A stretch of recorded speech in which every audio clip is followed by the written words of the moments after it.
আমারই তো শালি, আমারই তো শাশুড়ি, নাকি কর? আপনারা বলেন তো ভাই, দেখা কি জায়েজ হবে? আপনারাই ফতুয়া দিলেন না, তাহলে আমি কি কমো? কতগুলো মেয়ে মানুষ নবীর কলেজার টুকরা ফাতেমার সাথে দেখা করবে, মেয়ে মানুষ মেয়ে মানুষের সাথে দেখা করবে। খুব খেয়াল করে শোনেন, আমার মায়েরা নাকি ওই মহিলা মাদ্রাসার মধ্যে বসেছেন, স্যাটেলাইটের মাধ্যমে বক্তা দেখতেছে, অসুবিধা নেই, জামাই তো অসুবিধা নেই। একজন আর ফতুয়া মারতেছে, পর্দা তো সবার জন্য। স্যাটেলাইটের মাধ্যমে মেয়েরা বক্তা দেখে দেখে আবার শুনতেছে না, বক্তা দেখতেছে। দেখুক, আমারই তো শালি, আমারই তো শাশুড়ি, নাকি কর? আপনারা বলেন তো ভাই, দেখা কি জায়েজ হবে? আপনারাই ফতুয়া দিলেন না, তাহলে আমি কি কমো? একটু মনোযোগ দিয়ে শুনবেন। মেয়েরা মেয়ের সঙ্গে দেখা করবে, যে মেয়েটার সঙ্গে দেখা করবে এই মেয়েটার ডিগ্রি হলো সাইয়্যিদাতুন নিসা আহলিল জান্নাহ ফাতেমাতুজ জোহরা। সুবহানাল্লাহ। জোহরা মানে কি? এই জোহরা শব্দের অর্থ কি? একজন কইছে মণিমুক্তা। আপনার বলেন তো, মণিমুক্তা কি প্রকাশ্যে থাকে না গোপনে থাকে? যে মেয়েরা যত গোপনে থাকবে, পর্দার মধ্যে থাকবে, আল্লাহ তাদের দাম মণিমুক্তার মতন দিয়ে দিবে। সুবহানাল্লাহ। তো মেয়েরা এসে দরজায় দাঁড়িয়ে আছে, ফাতেমার সঙ্গে দেখা করবে, কিন্তু দরজা খোলার কেউ নাই। এমন সময় দেখে ছোট্ট একটা বাচ্চা সামনে দৌড়াদৌড়ি করতেছে। মেয়েদের মধ্যে একজন ডাক দিল, বাবু তোমার নাম কি? বলে, আমার নাম হলো হোসাইন ইবনে আলী। হোসাইন ইবনে আলী। মেয়েরা বুঝবার ফেললো এরাই ফাতেমার সন্তান। আসলে আপনারা বলেন তো, আমাদের বাংলাদেশে মায়ের পরিচয় আছে। আমি যখন 91 সালে আপনাকে এই গামলা গ্রামে বিয়ে করি, বিয়ে করার পরে বাড়িতে গেলে আমার মা বলতেছে, বাবা বিয়ে কিভাবে হলো? তা আমি বললাম, এরকম একজন যাই বিয়ে পড়ালো, মানে যাকে আমরা উকিল কই বা যা লিখতেছে রেজিস্ট্রি করার সময়, বলে আপনার বাপের নাম কি? তা আমার বাপের নাম আবুল হোসেন লিখে দিলেন। আমি মাকে বললাম, শুধু শুনলো তোমার বাপের নাম কি? আমি বাপের নাম বললাম, বিয়ে হয়ে গেল। তো মা বলতেছে আমার নাম। আমি বললাম, আপনার নাম তো শুনিনি। মা ঘরের মধ্যে যায় কান্না শুরু করে দিল। এখন কান্দেন কেন? এই তোর বাপ তোর জন্য কি করছে? এই তোর বাপ তোর জন্য কি করছে? যা করছে আমি রে। আর তোর বাপের নাম দিয়ে বিয়ে হলো, আমার নাম নাই। আমি বললাম, মা আজ নাই একদিন হবে। খালেদা জিয়া যখন চলে গেল, শেখ হাসিনা আসার পরে চিন্তা করলো, খালি বাবা দেওয়া হবে না, মাও লাগবে। বাবাই আনন্দে মাতিয়া সাগরে ভাসাইয়া সেই যে চইলা যায়, খবর লয় না মাজন ধরিয়া উদরে, কতই কষ্ট করে 10 মাস পরে পায় প্রসবের বেদনা, এমন দরদি ভবে কেউ হবে না আমার মা গো। হাসিনা একটা ভালো কাম করছে। আপনি যা কিছু করবার যান, বাপও লাগবি মাও লাগবে। এই কামটা হাসিনা ভালো করছে না খারাপ করছে? আরে ভালো ভালো বলা লাগবে। বারে আপনি বগুড়া যায় দেখেন তো, ওপর দিয়ে গাড়ি যায়, তল দিয়ে গাড়ি যায়। যারা আজ থেকে 20 বছর আগে মারা গেছে, ওরকম যদি আল্লাহ জীবিত করে আবার বগুড়া পাঠায়, ওরা কবি করে আমি লন্ডন না বগুড়া, লন্ডন না বগুড়া। হায় হায়, এই কামগুলো কি হাসিনা খারাপ করছে? কথা কোন ভাই, ভালো জিনিস ভালো বলা লাগবে তো। যখন মিয়ানমার থেকে যখন রোহিঙ্গা মুসলমান ভারতে গেল, ভারত দরজা বন্ধ করে দিল। যেই দেশে গেল সেই দেশের দরজা বন্ধ। হাসিনা বললেন, দরকার হলে আমরা 3 সন্ধ্যার জায়গায় 2 সন্ধ্যা খাবো। রোহিঙ্গা মুসলমান আমাদের ভাই, এদের জন্য বর্ডার বন্ধ থাকবে না, বর্ডার খুলে দিয়ে দাও। আপনারা বলেন তো, হাসিনা এই কামটা ভালো করছে না খারাপ করছে? অনেক কামই তো ভালো করছে, কিন্তু কিন্তু হাসিনা একটা কাম মারাত্মক খারাপ করছে। সেই কামটা হলো আলেমদেরকে 2 চোখে দেখবার পারেনি। কথা কন না। বিশেষ করে আল্লাহর ওলি আল্লামা সাইদি হুজুরকে অন্যায়ভাবে 13 বছর জেলখানায় বন্দি করে রাখলো। জেলখানার মধ্যে যখন মৃত্যু হচ্ছে না, তখন হাসপাতাল নিয়ে গিয়ে তাকে হত্যা করা হলো। নাম হলো, তারিখটা হলো 14ই আগস্ট। জোরে কোন কয় আগস্ট? গোটা বাংলাদেশের যত বক্তা ছিল তাহাজ্জুদের নামাজ পড়ে আল্লাহকে বলল, আল্লাহ দুনিয়ার আদালতে হাসিনার বিচার হবে না, বিচার দিলাম তোমার কাছে। চোখের পানি নিয়ে সমস্ত আলেম ওলামা যখন আল্লাহর কাছে বিচার দিল, আল্লাহ বলে 41 সাল লাগবে না, 1 বছর আসার আগে আগস্ট মাসের 5 তারিখে একটা গোষ্ঠী শুদ্ধ পালানো লাগবে। ধরে কোন কথা হুকের কথা বলে।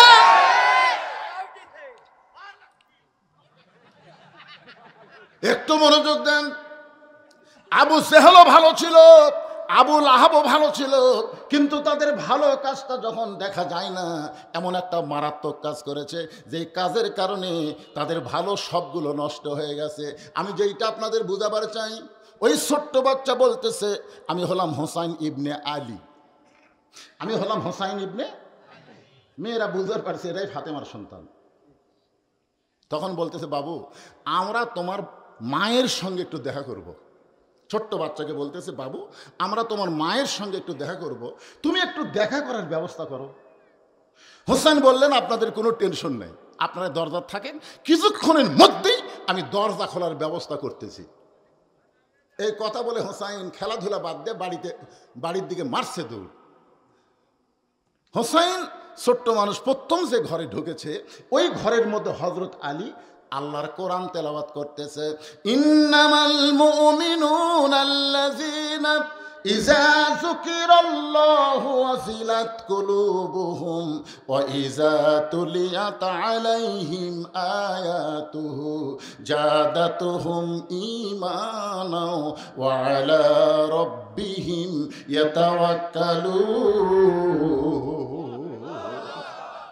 কোরআন তেলাওয়াত করতেছে কে? জোরে বলেন নাম কি? এমন সময় হোসাইন বাহিরে খেলাধুলা বাদ দিয়ে ঘরের মধ্যে মারছে দৌড়। আলীর ঘর অতিক্রম করেই কিন্তু ফাতেমার ঘরে যাওয়া লাগবে, কারণ মেয়েরা সব ঘরে থাকতে পারবে না, মেয়েদেরকে থাকতে হবে অন্দরমহলে। আপনারা বলেন তো সদর মহল অন্দরমহল এই দুটোর মধ্যে তফাৎ আছে না নাই? ইমাম গাজ্জালিকে প্রশ্ন করা হলো অন্দরমহল মানে কি? ইমাম গাজ্জালি বললেন অন্দরমহল মানে কবর। সব ছাত্র চুপ করছে, হুজুর অন্দরমহল মানে কবর? ইমাম গাজ্জালি বললেন চমকে উঠলে কেন? একটা মেয়ে মানুষ মারা গেলে যে সমস্ত পুরুষ মানুষ তার লাশটা ধরে কবরের মধ্যে নামাবার পারবে, কেবলমাত্র তারাই অন্দরমহলে ঢুকতে পারবে, তাছাড়া কোনো পরপুরুষ অন্দরমহলে ঢুকতে পারবে না। এখন আপনাদের কাছে আমার বিচার, একটা মেয়ে মানুষ মারা গেলে তার লাশ ধরে কবরে কারা কারা নামার পাবে? চিন্তা করে দেখেন তো, যদি চাচাতো ভাই ধরবার চাই ধরা যাবে? ফুফাতো ভাই, মামাতো ভাই, খালাতো ভাই, জ্যাঠাতো ভাই, তার মানে বোঝা গেল একমাত্র সহোদর ভাই ছাড়া, একই মায়ের পেট থেকে বের হয়েছে ওই ভাই ছাড়া অন্য কোনো ভাই চলবে। তাহলে আজকে নারীদের জন্য চাচাতো ভাই, ফুফাতো ভাই, খালাতো ভাই, দুলা ভাই, সব শালা ভাই শয়তান। জোরে কথা ঠিক কিনা? সুযোগ পালি কথা কন না, সুযোগ পালি সবল মারবি। অন্দরমহল। হযরত আলী কোরআন শরীফ পড়তেছেন সদর মহলে, কিন্তু হোসাইন সদর মহল বাবাকে উপেক্ষা করে মায়ের দরজায় যেই মাত্র গেছে, সঙ্গে সঙ্গে হযরত আলী কোরআন তেলাওয়াত বন্ধ করে চিৎকার দিয়ে বলতে, হোসাইন হোসাইন থাম। যেই কইছে থাম, হোসাইন তো ব্রেক। এখন আপনাদের কাছে আমার প্রশ্ন হলো, হযরত আলী কি পড়তেছে? আর কোরআন শরীফ পড়তে পড়তে চিন্তা করে দেখেন, খেয়াল কিন্তু আছে।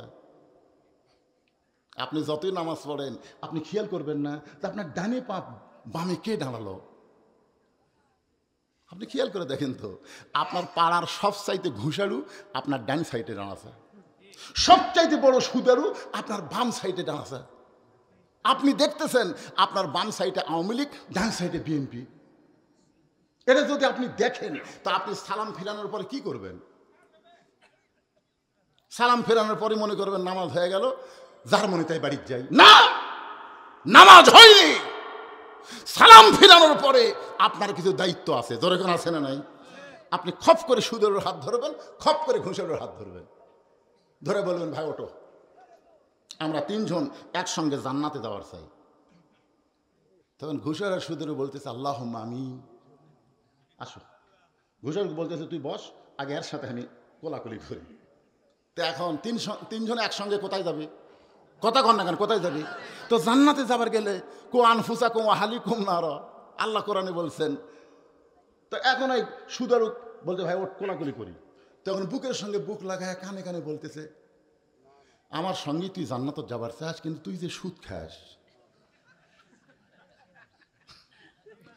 ওই খালি পায়ের দিকে তাকায় আর কয়, এমন জায়গা ধরলু রে, এই ধরাটা খালি আমাকে রাস্তার ধরলে তো চাপা ফাটানো হয়নি, ধরে করার কথা ঠিক না, কিন্তু এমন জায়গা ধরিছে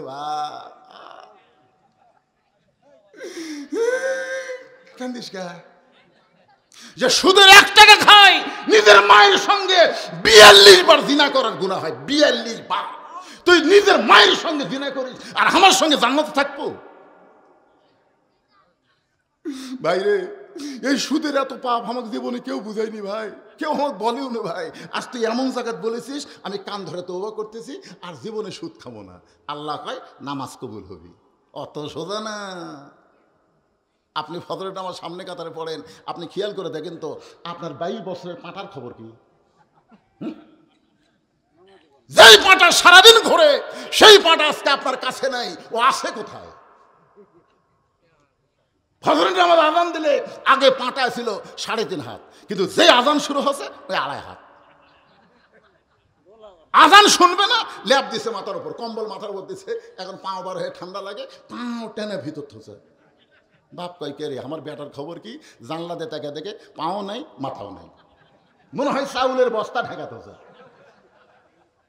বিলাই যেমন ইন্দুর ধরে তেমন চুপি চুপি ঘরের মধ্যে ঢুকে ল্যাপ টাঙ্গা দেখে, ল্যাপের ভিতর বেটার সাইজ আর সকালবেলা সাইড টিভি কুত্তার সাইজ, একই সাইজ। এখন আপনি বলেন তো, বাবা নিজে নামাজ পড়বে, ছেলে নামাজ পড়বে না, এটা বাবার খেয়াল করার দরকার আছে না নাই? আপনি যতই রোজা করেন, যতই নামাজ পড়েন, আপনার সন্তানগুলো কি করতেছে আপনাকে খেয়াল করা লাগবে। হযরত আলী আল্লাহর কোরআন পড়তেছে, এরপরেও তার সন্তানের উপরে খেয়াল রেখেছে। সাল্লাল্লাহু আলাইহি ওয়াসাল্লাম না পাগল হয়ে গেলে পড়তেইছে, হুসাইন থাম। তার মানে বোঝা গেল খালি কোরআন পড়তেছে না, খেয়াল আছে, খেয়াল আছে। আদম আলাইহিস সালাম জান্নাত পাওয়ার পরে খেয়াল বন্ধ করে দিল। যখন আল্লাহ একসময় আদমকে বলল জান্নাত থেকে বের হয়ে যাও, জান্নাত থেকে বের হয়ে যাও, আদম বলতেছে আল্লাহ আমি গন্ধম গাছের কাছে যাইনি, গন্ধম ফল আমি খাইনি, হাওয়া যে গন্ধম খাচ্ছে আমি জানবারও পারিনি, গন্ধম শরবতের মধ্যে আমার খিলাইছে আমি বুঝবার পারিনি। যখন বুঝবার পারছি শরবতে গন্ধম আছে, তখন আমার ডান হাতখানা মুখের মধ্যে ঢুকে দিয়ে রক্ত বমি করছি। আপনি বলেন তো আমার দোষ কোথায়? আল্লাহ বলে তোমার দোষ একটাই, তোমার খেয়াল নেই। তুমি বলো তো আদম, হাওয়া যখন গন্ধম খাচ্ছিল তুমি তখন কোথায় ছিলে? আদম কয় আল্লাহ আমি খেয়াল করিনি। হাওয়া যখন গন্ধম গাছের কাছে গেল তুমি কোথায় ছিলে? কয় খেয়াল করিনি।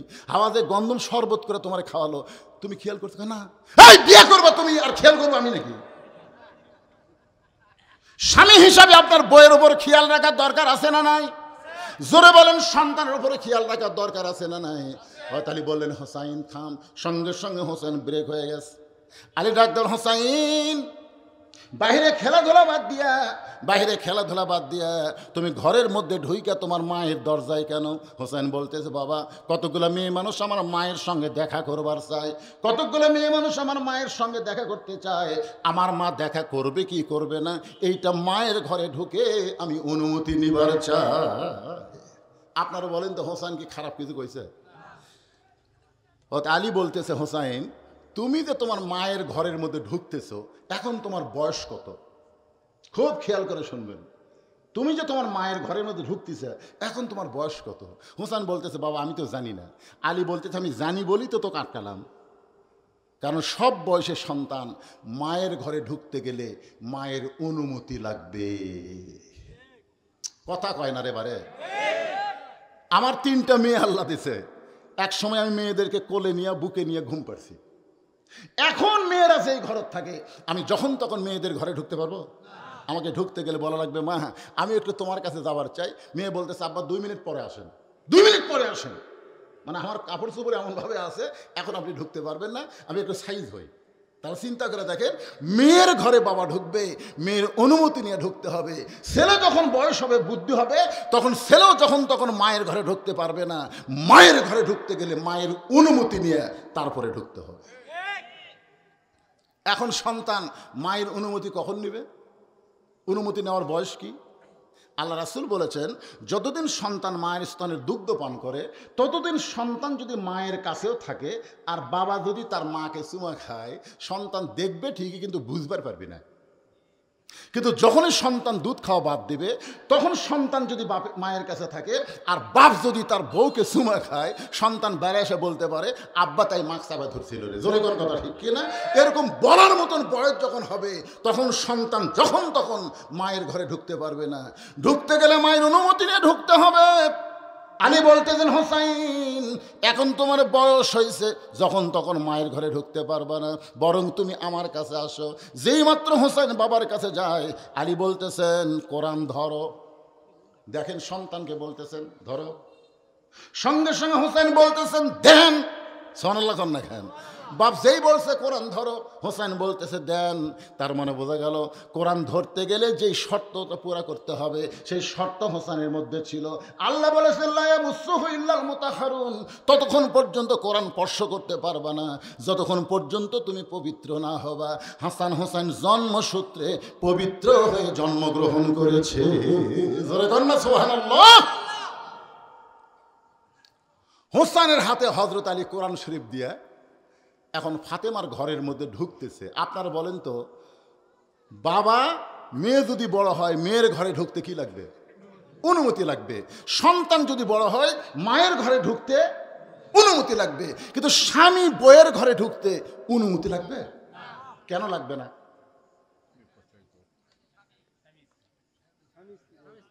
খালি এইটা করলে হবে না তো। আল্লাহ কোরআনে বলেছেন, হুন্না লিবাসুল লাকুম ওয়া আনতুম লিবাসুল লাহুন্না। স্বামী হলো বিবির পোশাক, বিবি হলো স্বামীর পোশাক। জোরে কোন সুবহানাল্লাহ। স্বামী ঢুকতে কোনো অনুমতি লাগবে না। হযরত আলী দরজা খুলে ফাতেমার ঘরের মধ্যে যেই মাত্র ঢুকেছে, এমন সময় হযরত আলী দেখতে পায় ফাতেমার ডান হাতে কোরআন শরীফ আর বাম হাতে জাঁতা ঘুরাইতেছে। এই ডান হাতের মধ্যে আল্লাহর কোরআন আর বাম হাত দিয়ে এইভাবে জাঁতা ঘুরাইতেছে। একই স্ত্রীর মধ্যে এমন তিনি দৃশ্য দেখলেন, এক হাতে আল্লাহর কোরআন আর এক হাতে জাঁতা ঘুরান। সঙ্গে সঙ্গে হযরত আলী কোরআন থেকে তেলাওয়াত করলেন, রব্বানা। যারা পারেন তারা সবাই আমার সঙ্গে পড়েন, রব্বানা আতিনা ফিদ দুনিয়া হাসানাতাও ওয়া ফিল আখিরাতি হাসানা ওয়া কিনা আযাবান্নার। আল্লাহু আকবার। হযরত আলী কেন পড়ছে এই দোয়াটা? কেন পড়ছে? এটা দোয়া না, এটা কোরআনের আয়াত। ফিদ দুনিয়া হাসানা অফিল আখিরাতি। কারণ দুনিয়া যদি সুন্দর না হয়, তার আখিরাত কোনোদিন সুন্দর হবে না। হযরত আলী ঘরের মধ্যে ঢুকতে দেখলেন তার বউটা, তার দুনিয়া এমন সুন্দর। এই ফাতেমার মতন বউ যদি কোনো ঘরে থাকে, ওই ঘর ঘর থাকে না, ওই ঘর আল্লাহর জান্নাত হয়ে যায়। সুবহানাল্লাহ। কি বুঝতেছেন? এক হাতে কোরআন তেলাওয়াত করে, এক হাতে জাঁতা ঘুরাই। এমন বউ পাওয়া ভাগ্যের ব্যাপার, ভাগ্য। আমরা যে মালগুলা পাইছি, তাই বলে মনে করেন আপনাকে মেয়ে এখানে দোষ দিচ্ছি ভাইজান। কি হযরত আলী যখন এই কোরআনে আয়াত তেলাওয়াত করছে, সঙ্গে সঙ্গে ফাতেমা কোরআন তেলাওয়াত বাদ দিয়া, জাঁতা ঘুরান বাদ দিয়া, কোরআন তেলাওয়াত বাদ দিয়েছে, জাঁতা ঘুরান বাদ দিয়া খুব জোরে সরে দৌড়ে গিয়া আলীর সামনে দাঁড়া পায়ের বুড়া আঙ্গুলে ভর দিয়া স্বামীর কপালে একটা চুমা খাইছে। সুবহানাল্লাহ কন্যা খান। আলী বলতেছেন, ফাতেমা তুমি তো কোরআন শরীফ তেলাওয়াত করতেছিলে, তুমি জাঁতা ঘুরাচ্ছিলে, তুমি এগুলা বাদ দিয়ে দৌড়ে এসে আমার কপালে চুমা দিয়ে কি বুঝাবার চাও? ফাতেমা বলতেছে, স্বামী গো, আপনি কি জানেন না, স্বামী যখন বিবির কাছে আসবে তখন বিবির সমস্ত কাজ কাম আল্লাহ হারাম করে দিবে। একটা মাত্র কাজ, সেই কাজটা হলো স্বামীকে খুশি করা। সুবহানাল্লাহ। কয় কাজ? স্বামী যখন ঘরের মধ্যে আসবে তখন বইয়ের কয় কাম? আরো জোরে জোরে বলেন।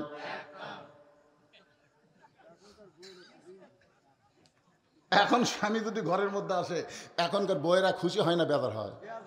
আপনার আক্কেল নেই যখন তখন।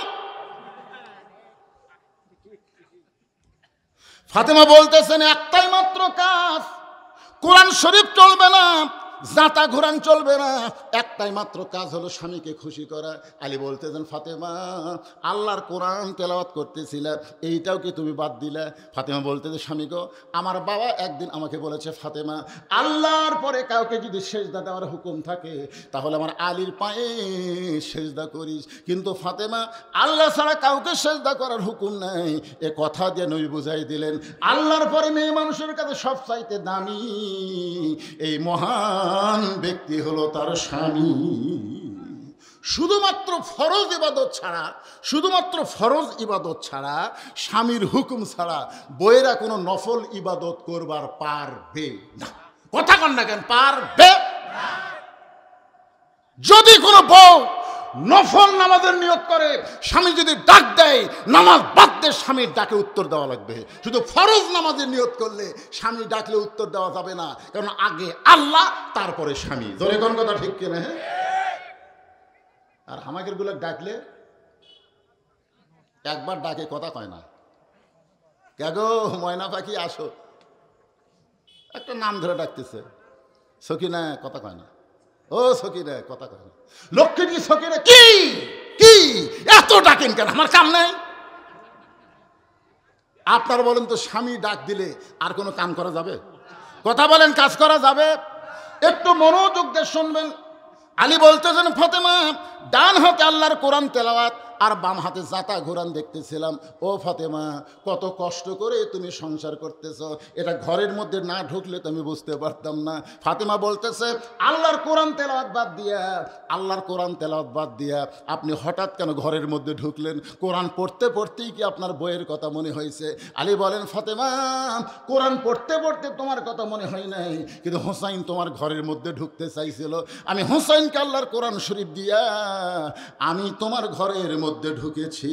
সঙ্গে সঙ্গে ফাতেমা বলতে, স্বামী গো, ওই বাবা হলো সবচাইতে বড় ভাগ্যবান যার মাসুম বাচ্চার হাতে থাকবে আল্লাহর কোরআন। সুবহানাল্লাহ, জোরে কর। ফাতেমা বলতেছে, ওই বাবা মা হলো সবচাইতে বড় ভাগ্যবান যার বাচ্চার হাতে থাকবে কি? হোসেনের হাতে কি আছে? আজকে আপনাদের হোসেন মার্কা বাচ্চাদের হাতে কি দিছেন?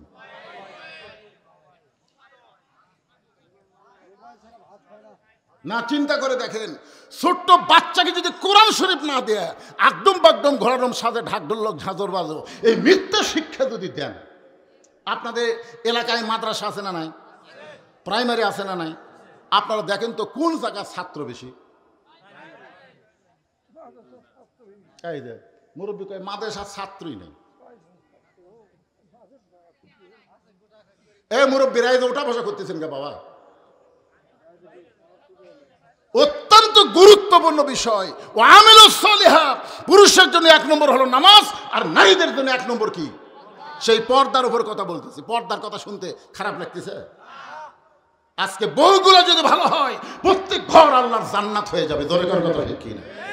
কিন্তু এরাই খারাপ হওয়ার কারণে, এই জন্য একটা খ্রিস্টান নেপোলিয়ান পর্যন্ত বলেছে, একটা ভালো যদি সন্তান চাও, একটা ভালো মায়ের দরকার। আর ভালো মায়ের ফ্যাক্টরি হলো আজকের মহিলা মাদ্রাসা। দরকার কথা ঠিক কিনা? এটা ভালো মায়ের ফ্যাক্টরি। আজকে এই মাদ্রাসায় দেখবেন আপনাদের ভালুন্দা গ্রামের কয় মেয়ে আছে? খালি মাদ্রাসা বাদ দেন তো, আপনাদের এই মাহফিলে আপনারা এই ভালুন্দার কারা কারা আছেন একটু হাত তোলেন তো দেখি। সবগুলোই ভালুঞ্জা? আচ্ছা, আপনারা হাত নামান। ভালুঞ্জা ছাড়া বাইরে যারা আছেন তারা একটু হাত তোলেন তো দেখি। তুই বাইরে? মাশাআল্লাহ, হাত নামান।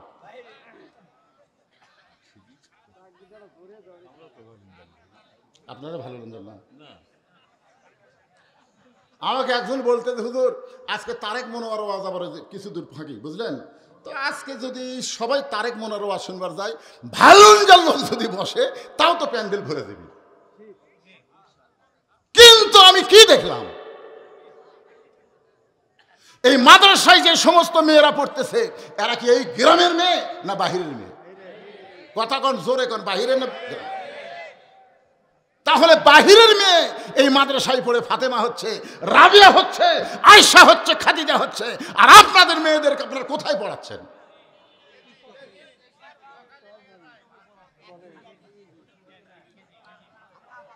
সূরা আসরের 4টা বিষয় আমি আপনাদের শোনাবো, জোরে বলেন কয়টা?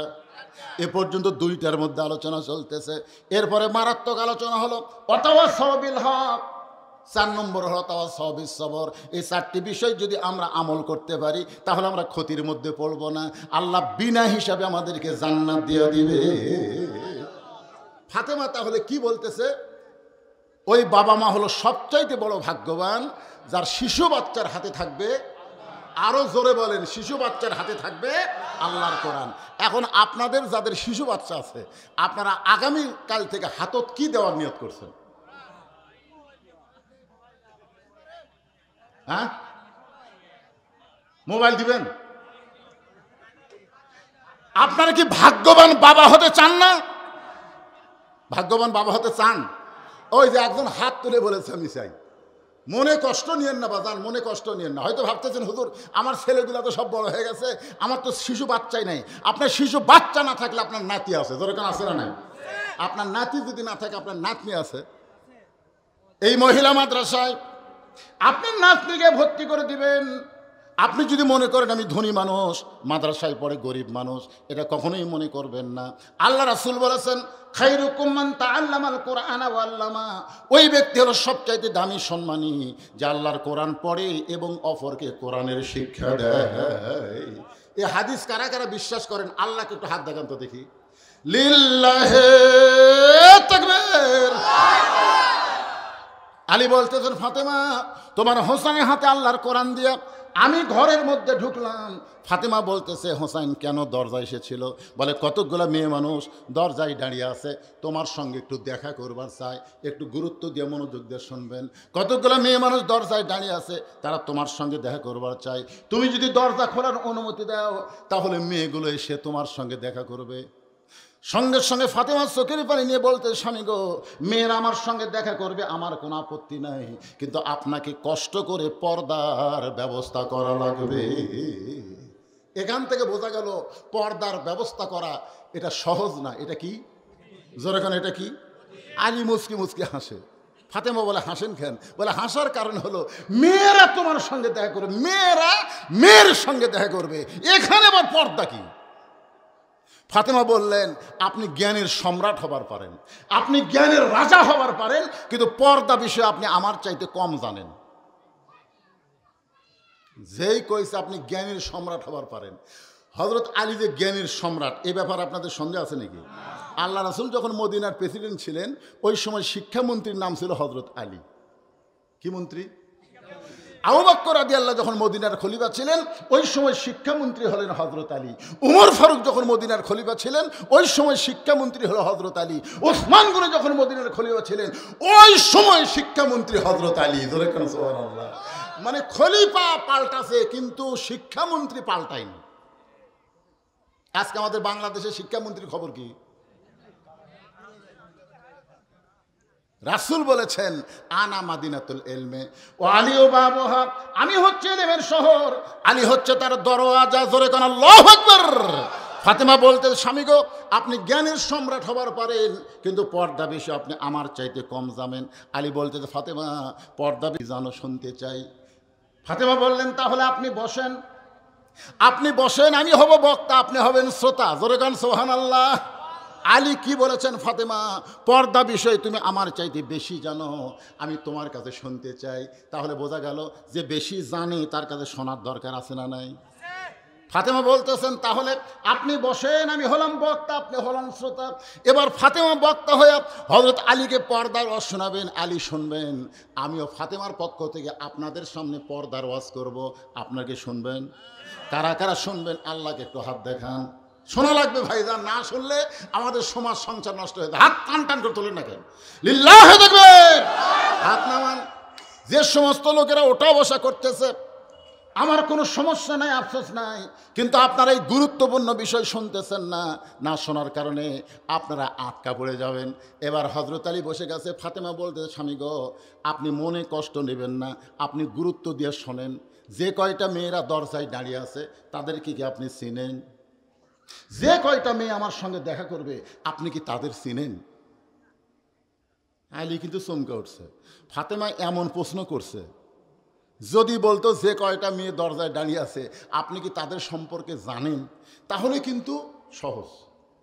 কিন্তু যখনই বলেছে আপনি কি তাদের চিনেন, আচ্ছা আমি যদি আমার বউয়ের কাছে বলি আমার ছোট ভাইয়ের বউ খুবই সুন্দরী, আমি চিনি, আর বউ এক বাক্যে বলবে আপনি লুচ্চা, আপনি লুচ্চা। কারণ আপনার ছোট ভাইয়ের বউকে আপনি কিভাবে চিনেন?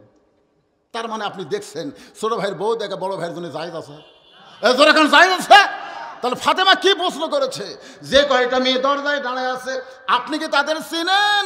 আলী বলতেছেন ফাতেমা, দুনিয়াতে একটা মাত্র মেয়েকে আমি চিনি, সেই মেয়েটা হলো আমার হাসান হোসেনের মা। এই ফাতেমা ছাড়া দুনিয়ার কোনো নারীকে আমি চিনি না। ফাতেমা খুশি না বেজার? ফাতেমা দৌড়ে গিয়ে স্বামীর কপালে একটা চুমাতে বললেন, স্বামী গো, যে কয়টা মেয়ে আমার সঙ্গে দেখা করবার চায় এ সব মেয়ে ভালো, কিন্তু একটা মেয়ে যদি বেপর্দা হয়, যে কয়টা মেয়ে দরজায় দাঁড়িয়ে আছে সব মেয়ে হলো পর্দানিশী, কিন্তু একটা মেয়ে হলো বেপর্দা। মনে করেন সব মেয়ে ভালো, একটা মেয়ে বেপর্দা। এখন আপনি বলেন ওই বেপর্দা নারী যদি পর্দানিশী নারীদের সঙ্গে আমার ঘরের মধ্যে ঢোকে আর আমাকে যদি সরাসরি দেখে আর বাইরে গিয়ে যদি পরপুরুষের কাছে বলে দেয় ফাতেমার চোখের ভুরু এইরকম, ফাতেমার নাকের সাইজ এইরকম, ফাতেমার মুখের চেহারা এইরকম, তাহলে আপনি বলেন আমি এত কষ্ট করে পর্দার মধ্যে থাকলাম, একটা বেপর্দা নারীর কারণে আমি পর পুরুষের কাছে প্রচার হয়ে গেলাম, আপনি কি চান এইটা? আমি চাই। আলী বললেন ফাতেমা, এই চিন্তা আমি কোনোদিন করি নাই। ফাতেমা বললেন শোনেন, একটা পর্দানিশী নারীর জন্যে একটা বেপর্দা নারীকেও পর্দা করা লাগবে। কথা কন না কেন ভাইজান? আজকে সমাজের মধ্যে যত অন্যায় অবিচার হচ্ছে এগুলা কিন্তু বেপর্দা নারীদের কারণেই হচ্ছে। ধরে কথা কন না কেন? কেমন পর্দা ফাতেমার! আমার মায়েরা যারা পর্দার অন্তরালে একটু মনোযোগ দিয়ে শোনেন, গভীর রাত্রে হযরত আলীকে বুকের মধ্যে নিয়ে ফাতেমা ছোট বাচ্চার মতন কাঁদতেছে। আলী বলে ফাতেমা কান্দার কারণ কি? ফাতেমা বলে আমি সবসময় আল্লাহর কাছে দোয়া করেছিলাম, আল্লাহ আমার দোয়া কবুল করেছে। আলী বলে ফাতেমা দোয়া কবুল করা হলো আনন্দের কারণ, তুমি কেন কাঁদতেছো? ফাতেমা বলে স্বামী গো, কি দোয়া করেছে আপনি কি শুনবেন না? আলী বলেন ফাতেমা কি দোয়া করেছো? ফাতেমা বললেন সবসময় দোয়া করেছে আল্লাহ যেই ফাতেমা পর্দার মধ্যে থাকবে এই ফাতেমাকে যেন আল্লাহ পর্দার মধ্যে মৃত্যু দিয়ে দেয়। আল্লাহ তাআলা আমার দোয়া কবুল করেছে, আমার মৃত্যুটা পর্দার মধ্যে হবে। আলী বলে ফাতেমা যে পর্দার মধ্যে থাকে তার মৃত্যু পর্দার মধ্যে হবে, এতে আবার কান্দার কারণ কি? ফাতেমা বলে স্বামী গো, এই মৃত্যুটা কবে হবে এইটা কি আপনি শুনবেন না? আলী বলে ফাতেমা দুনিয়ার কোনো মানুষ মৃত্যুর খবর বলতে পারে না। ফাতেমা বলতেছে আল্লাহ যদি জানায় তাহলে কি জানবে না? আলী বলতেছে আল্লাহ জানাইলে অবশ্যই জানবে। ফাতেমা বলতেছে তাহলে শোনেন, আজকের গভীর রাত্রে ফাতেমার মৃত্যু হবে। গাছের কোড়া কাটলে গাছটা যেমন পড়ে যায় হযরত আলী তেমনি পড়ে গেলেন ঘরের মাজায়। ফাতেমা স্বামীর মাথাটা উরাতের উপরে নিয়ে মুসকে মুসকে হেসে স্বামীর কপালে চুমা দিয়ে বলে স্বামী গো, জাআত সাকারাতুল মাউত হাক্কুন, প্রত্যেকটা মানুষের জীবনে মৃত্যু হক। এই দুনিয়াতে যারা এসে তাদের সবাইকে যাইতে হবে। আমরা যারা এখানে আজকে ওয়াজ শুনতেছি ভাইজান, মন চাচ্ছে চলো বাড়িতে যাই, কিন্তু আপনি বাড়িতে যাচ্ছেন না, প্রতি ধাপে ধাপে আপনার হায়াতকে অতিক্রম করে আপনি কবরের দিকে হাঁটতেছেন। জোরে কথা ঠিক কিনা? একটা গান শুনছিলাম ছোটবেলায়, সবাই বলে বয়স বাড়ে আমি বলি কমে রে। এই গান শোনেন না আপনারা? আপনারা বলেন তো আমাদের দিন দিন বয়স বাড়তিছে না কমতিছে? তার মানে আমরা বাড়িতে যাচ্ছি না, আমরা বগুড়া শহরে যাচ্ছি না, আমরা শ্বশুর বাড়ি যাচ্ছি না, আমরা জামাইয়ের বাড়ি যাচ্ছি না, আমরা আমাদের হায়াতকে অতিক্রম করে প্রত্যেক ধাপে ধাপে আমরা কবরের দিকে হাঁটতেছি। জোরে কথা ঠিক কিনা? আজকে কত বড় সাহস! সূরা আসরের ওয়াজ শুনতে শুনতে লাফ দিয়ে উঠতেছেন। কুড়ি যাবেন? আপনি যাবেন কোথায়? বাড়ি যাবেন? আল্লাহ যদি চায় আপনাকে বাড়িতে না নিয়ে হাসপাতালে নিবার পারে। জোরে কোন কথা ঠিক কিনা? অনেক লোক এরকম তড়িঘড়ি করে মোটর সাইকেলে বাড়ির দিকে যাওয়ার চায়, কিয়ামত যায় এমন অ্যাক্সিডেন্ট করা করছে উনি আর বাড়ি যাবে, ভুট ভুটিত করে হাসপাতাল নিয়ে যাচ্ছে। সূরা আসরের 4টা বিষয় আমাদের শুনতে হবে। জোরে কোন কথা ঠিক কিনা? 2 বিষয়ের বড় হচ্ছে লাভ দিয়ে উঠতেছেন কেন? ওয়াতাওয়াসাউ বিল হক শুনবেন না আপনারা? খালির নাম হলো আজিজুল হক, শাইখুল হাদিস আইজুল হক। হাসিনা জেলের মধ্যে বন্দি করলো, হক। এরপরে বেটা হলো মামুনুল হক, একই জেলত বন্দি করলো। তোর এখন কথা ঠিক কিনা? হকের ঠেলা আছে ভাই। কুল জাল হাক্কু ওয়া যাহাকাল বাতিল ইন্নাল বাতিলা কানা যাহুকা। এই হকের উপর একটা ফাটাফাটি ওয়াজ হবে, জোরে করে কথা ঠিক কিনা? ওয়ামিলুস সালিহা ওয়াজ শুনতে শুনতে লাভ দাওটেন কেন? কি আমার কথা কি বুঝতে পারতেছেন না? কি খারাপ লাগতেছে? চলবেই তো, এ মাঝখান থেকে লাভ দাও ওঠে কারা? সবার জন্য ওয়াজ শুনতে হবে। দুই একজন শুনবেন, বাদ বাকি শুনবেন, এটা চলবে না তো। একটু মনোযোগ। কিসের পানি বদলাবি?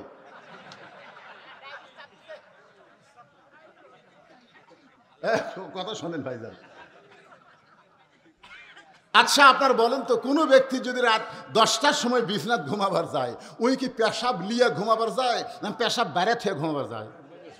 কি জন্য যায়? কারণ জানে ঘুমের একটা দাম আছে। এই পেশাবের কারণে আমার ঘুম নষ্ট হোক, এজন্য আগে পেশাব করে পানি খরচ করে তারপরে বিছনাত যাব।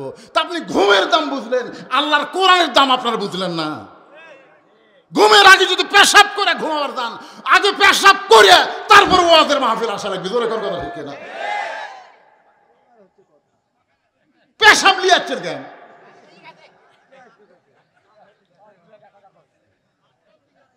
না বেশি লোক না, 2-4 জন উঠছে, এতে আমার খারাপ লাগতেছে। কারণ বর্তমান প্রেক্ষাপটে যেই কথা দরকার আমি সেটাই বলতেছি। দরকার ঠিক কিনা ভাইজান?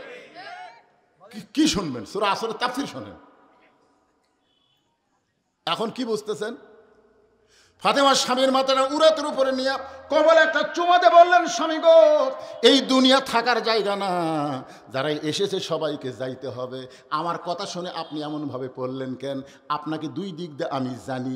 একটা হলো আপনি আসাদুল্লাহিল গালিব, একটা হলো আনা মাদিনাতুল ইলমি ওয়া আলী ওয়া বাবুহা। একটা হলো আপনি জ্ঞানের সম্রাট, আর একটা হলো আপনি বীরের বীর। বউ মরার কথা শুনে আপনি যেভাবে পড়ে গেলেন, তার মানে বোঝা গেল আপনার বীরত্বও নেই, আপনার জ্ঞানও নেই। কি মনে করতেছেন হযরত আলী কি ছোট বীর না বড় বীর? ছোট জ্ঞানী না বড় জ্ঞানী? তাহলে বউ মরবি এ কথা শুনে পড়ে গেল। তার মানে আপনি কি জানেন না দুনিয়া থাকার জায়গা না, আসলে যাওয়া লাগবেই। 3 তলা বানাচ্ছেন, 4 তলা বানাচ্ছেন, মনে করতেছেন কি হলু রে? কি হচ্ছেন আপনি? মসজিদের খাটনি আপনার বাড়ির আঙ্গিনা চলে আসবে। চেয়ার পাওয়ার পরে আমাদের বাংলাদেশে কতগুলো বলছিল না, 41 সালে হামাক নামাইকে, 41 সালের আগে হামাক নামাইকে। আল্লাহকে 41 লাগবি না, 24 সালে তো গোষ্ঠী শুদ্ধ বাইর করে দেবো। জোরে কথা ঠিক কিনা? কি অহংকারী কথা! উঠবার পারেন, টেজত উঠবার পারে না, 2 জন টানে তোলে আর 2 জন পাশার তেলা মারে। তারপরে টেজত কোনো মতে আসে মাইক পায়া কয় খেলা হবে, খেলা হবে। কেরে পাগলা, খেলবার গেলে মাজার পল থাকা লাগবে। জোরে কথা ঠিক কিনা? তো মাজা ভাঙ্গা তুই খেলবার চাস কেন?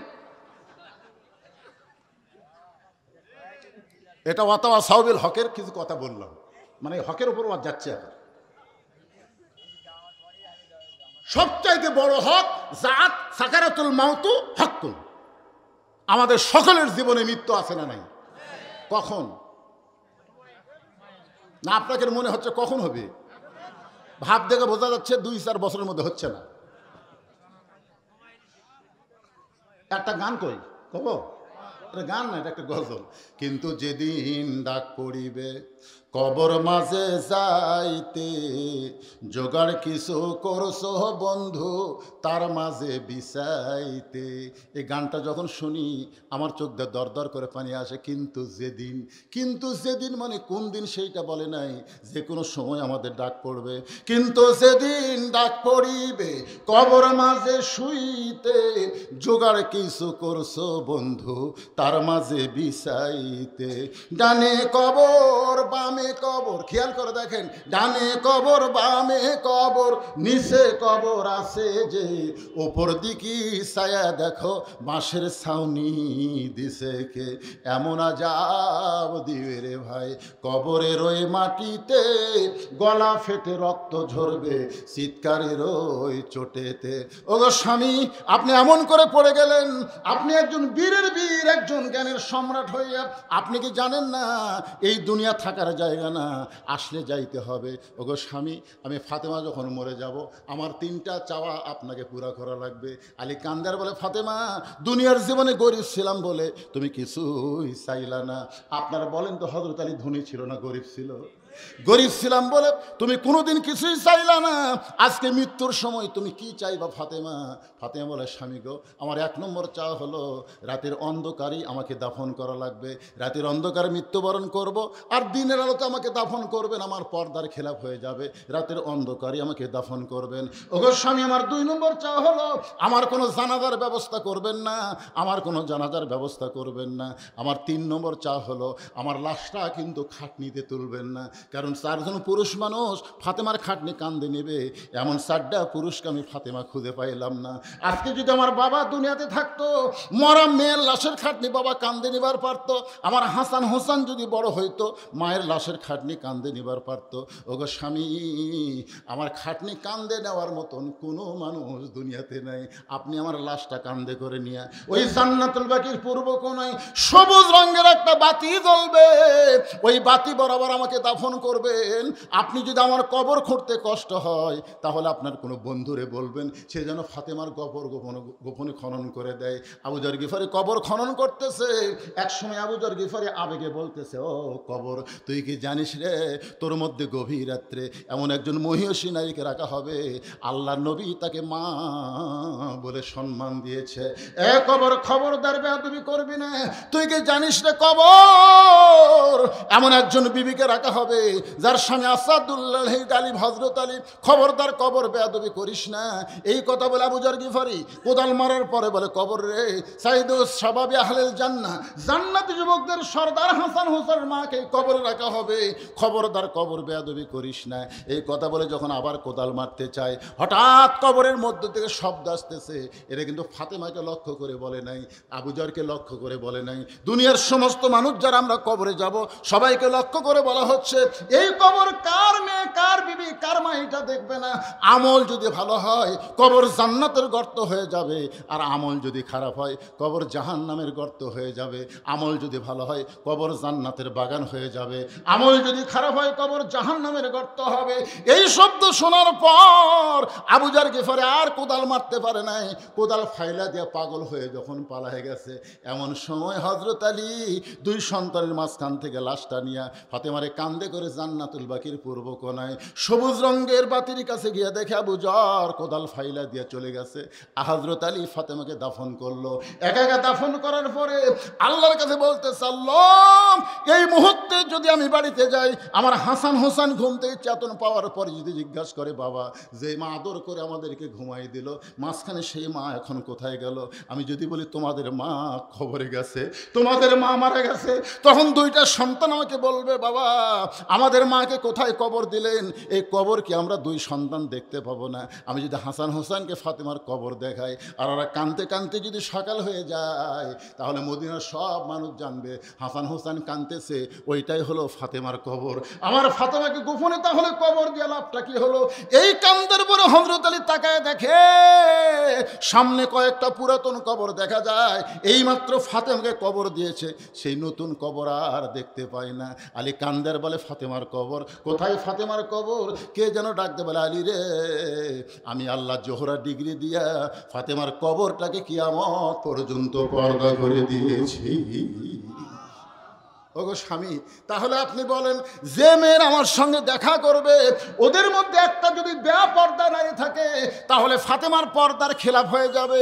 এখান থেকে প্রমাণ হলো, পর্দানিশী নারীরা বেপর্দা নারী থেকেও পর্দা করবে। পুরুষের জন্য 1 নম্বর হলো নামাজ, আর নারীদের জন্য 1 নম্বর হলো পর্দা। ওয়া আমিলুস সলিহা। আমি নেক আমলের ওয়াজ শেষ করলাম। এবার 3 নম্বর বিষয় হলো ওয়াতাওয়াসাউ বিল হক। হক কথা বলা লাগবে। আচ্ছা, হক কথা যদি বক্তা বলে, আপনার কি বিশ্বাস করবেন?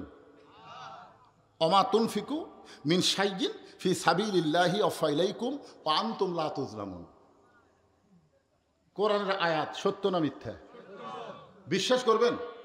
এই আয়াতের বাংলা অর্থ করলে আপনার বিশ্বাস করবেন? খালি বিশ্বাস করবেন, কিন্তু আমল? যে আল্লাহ শারীরিক সুস্থতা, মানসিক প্রশান্তি দান করে আজকের এই জান্নাতের বাগানে কবুল করলেন, আমরা সে আল্লাহর উপরে খুশি না বেজার? তাহলে জবান খুলে সমস্বরে সকলে বলবো, রব্বানা লাকাল হামদ হামদান কাসীরান তাইয়িবান মুবারাকান ফিহি। আমরা এমন একজন আল্লাহর প্রশংসা করলাম যে আল্লাহ সম্পর্কে আল্লাহ নিজেই বলেছেন, আল্লাহু লা ইলাহা ইল্লা হুয়াল হাইয়ুল কাইয়ুম। আমাদের ভাগ্য এত ভালো, আমরা ভাগ্য গুণে একটা আল্লাহ পাইছি যার কোনো লয় নাই, ক্ষয় নাই। ভগবানের ভ বাদ দিলে গবানের কোনো অর্থ হয় না, গবানের গ বাদ দিলে বান মানে বন্যা, দুনিয়ার মানুষ পছন্দ করে না, বা বাদ দেন নো মানে নাই, ভগবান শেষ। আর আমরা যাকে আল্লাহ বলে বিশ্বাস করি, আপনি কোনো কিছু বাদ দিলে আল্লাহ বাদ পড়ে না। আলিফ বাদ দিলে লিল্লাহি মা ফিস সামাওয়াতি ওয়াল আরদ, আরেকটা লাম বাদ দেন লাহুল মুলকু ওয়া লাহুল হামদ, আরেকটা লাম বাদ দেন হুয়াল্লাহুল্লাযী লা ইলাহা ইল্লাহু। কি বাদ দিবেন? সব বাদ দিলেও আমাদের আল্লাহ বাদ পড়ে না। মুসলমান যাকে আল্লাহ বলে বিশ্বাস করে তিনি সদা বিরাজমান। জোরে কোন কথা ঠিক কি না? দয়া করে রহম করে আল্লাহ আমাদেরকে বিশ্ব নবীর উম্মত হিসাবে কবুল করেছেন। আল্লাহ যদি দয়া না করত এই নবীর উম্মত আমরা হতে পারতাম না। বিনা দরখাস্তে আল্লাহ আমাদেরকে এই নবীর উম্মত হওয়ার তৌফিক দিয়েছেন। ছোট্টবেলা একটা গান শুনতাম, তখন বুঝতাম না, কিন্তু এখন এই বয়সে বুঝতে পারি। আসেন আমার মুক্তার, আসেন আমার ব্যারিস্টার, সে বিচারের হাইকোর্টেতে তিনি আমায় করবেন পার। আমি পাপী, তিনি জামিনদার। এই তিনি কে? আল্লাহ না। আমি আগে মনে করতাম আল্লাহ, কিন্তু আল্লাহ নয়। আল্লাহ যখন হাকিম হবেন, আমরা যখন আসামি হব, ওই তিনি আমাদের পক্ষে ওকালতি করে, বারিস্টারি করে, আমাদেরকে সুপারিশ করে জান্নাতে পৌঁছে দিবেন। এই তিনি হলেন আমাদের নবী মুহাম্মাদুর রাসূলুল্লাহ। সকলে বলি সাল্লাল্লাহু আলাইহি ওয়াসাল্লাম। আল্লাহ রাসূল বলেছেন, কোনো ব্যক্তি আমার উম্মতের মধ্যে ঈমান নিয়ে যদি কবরে আসতে পারে, নামাজ নিয়ে, রোজা নিয়ে, হজ নিয়ে, যাকাত নিয়ে না, ঈমান নিয়ে যদি কবরে আসতে পারে, আমি রাসূল ওয়াদা দিলাম তাকে জান্নাতে না ঢোকান পর্যন্ত আমি জান্নাতে প্রবেশ করব না। কারণ আমাদের উকিল আছে। জোরে কান কি আছে? আল্লাহ হাকিম হলে তার সামনে উকিল নাই, তো আসামি তো এমনি জেলে যাবে। কিন্তু আল্লাহ আমাদেরকে উকিল দিচ্ছেন। আমাদের ব্যারিস্টার হলেন আমাদের নবী, যিনি আমাদেরকে সুপারিশ করে জান্নাতে পৌঁছে দিবেন। এমন একজন নবীর উম্মত হওয়াতে খুশি না বেজার? তাহলে জবান খুলে বলি আলহামদুলিল্লাহ। দাঁড়ালি কেন? এরকম দেখলি তো আমার সন্দেহ হয়, বুঝলেন? এই ছোট ছোট বাচ্চারা অধিকাংশ হলো সিজার করা। ধরে এখন কি করা? হ্যাঁ, সিজার করা বাচ্চারা অধৈর্য বেশি হয়, অস্থির হয়। কারণ কি জানেন? ওরা জন্মের আগেই জন্ম হয়েছে। নর্মালে ওর মায়ের 2 দিন পরেই বাচ্চা হতো, নর্মালি বাচ্চা হতো। কারণ প্রত্যেকটা বাচ্চা আল্লাহ যখন পেটের মধ্যে দেয়, তখন ওই বাচ্চা কেমনে ভূমিষ্ঠ হবে আল্লাহর নিয়ম আছে না নাই? জোরে কেন আছে না নাই? কিন্তু ওর মায়ের অধৈর্য হওয়ার কারণে ওর মা যে অধৈর্য, না জানি কি হয়, না জানি কি হয়। ডাক্তারের সাথে লাইন করছে, এখন ডাক্তার বলতেছে পেটের মধ্যে তো পানি কমে গেছে, বেকা হয়ে আছে, টাকা কামায় ধান্দা। এখন কি করবে? অপারেশন করে দেখে ওর ঘুমই ভাঙেনি। কারণ 2 দিন পরে নর্মালি হতো, 2 দিন আগে পেট কাটছে, আর ঘুম ভাঙে। তখন ডাক্তাররা মিটিং করে কয় কি করা যায়? কয় পেটের মধ্য থেকে বের করে একটা ঘুরান দেয়। ওই বাচ্চাকে পেটের ভিতর থেকে বের করে মাথার উপর একটা ঘুরান দেয়। এই ঘুরানে অস্থির হয়ে চি চি করে ওঠে, চিল্লাচিল্লি করে। ওই যে মাথার মধ্যে ঝাঁকি খেলো। দুনিয়াতে আসার পরে মোবাইল ছাড়া ভাত খায় না, মোবাইল ছাড়ার কান্না থামে না। ধরে ঘন্টা ঠিক না? এরা মোবাইল ছাড়া কিছু বোঝেই না। এইদিকে তাকা, এইদিকে বক্তার দিকে তাকা, কোন দিকে তাকা? মেলার মধ্যে ঘুরতেছে, রাস্তায় ঘুরতেছে, এদের কামই হলো ঘোরাফেরা। তো ভুল করে এরা 3 জন যখন সামনে বসে গেছে, বাবা আর ঘোরাফেরা করিস না, বস। আমরা সবাই আল্লাহর কোরআন থেকে তাফসীর শুনতে এসেছি। জোরে গান কথা ঠিক কি না? যে কোরআন থেকে আপনার তাফসীর শুনবেন, এই কোরআনের মধ্যে কোনো সন্দেহ আছে নাকি? এই কোরআনের মধ্যে কোনো গোঁজামিল, এই কোরআনের মধ্যে কোনো ধোঁকা? মাশাআল্লাহ। তাহলে আপনারা স্বীকার করলেন সন্দেহ নাই, গোঁজামিল নাই, ধোঁকা নাই। এই কোরআন দিয়েই তো আমাদের চলা লাগবে না, খালি ওয়াজ শোনা লাগবে।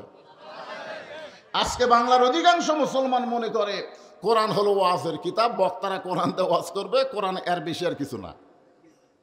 কিন্তু আল্লাহ লক্ষ্য করে বললেন, অনুনাজ্জিলু মিনাল কুরআনি মা হুয়া শিফাউ ওয়া রাহমাতুল লিল মুমিনিন। এখানে আল্লাহ যদি বলতো রাহমাতুল লিল আলামিন, তা বলে নাই, একেবারে খাস করে বলেছেন মুমিনিন। মুমিনদের যাবতীয় রোগের ঔষধ হিসাবে রহমত স্বরূপ আল্লাহ তাআলা কোরআন নাজিল করেছে। যেরকম সুবহানাল্লাহ। এই জন্যে একটা স্লোগান আছে, সব সমস্যার সমাধান দিতে পারে আল কোরআন। আপনারা মনে হয় বিশ্বাস করেন না, কদ্দূর বিশ্বাস করেন স্লোগান দিলে বোঝা যাবে। আমি যেই বলবো সব সমস্যার সমাধান, যারা কোরআনকে বিশ্বাস করে এখানে বসেছেন তাদের জবান দিয়ে বলতে হবে দিতে পারে আল কোরআন। সব সমস্যার সমাধান দিতে পারে আল কোরআন। মাশাআল্লাহ। তাহলে এখন আপনারা বিশ্বাস করিতে স্লোগান দিলেন।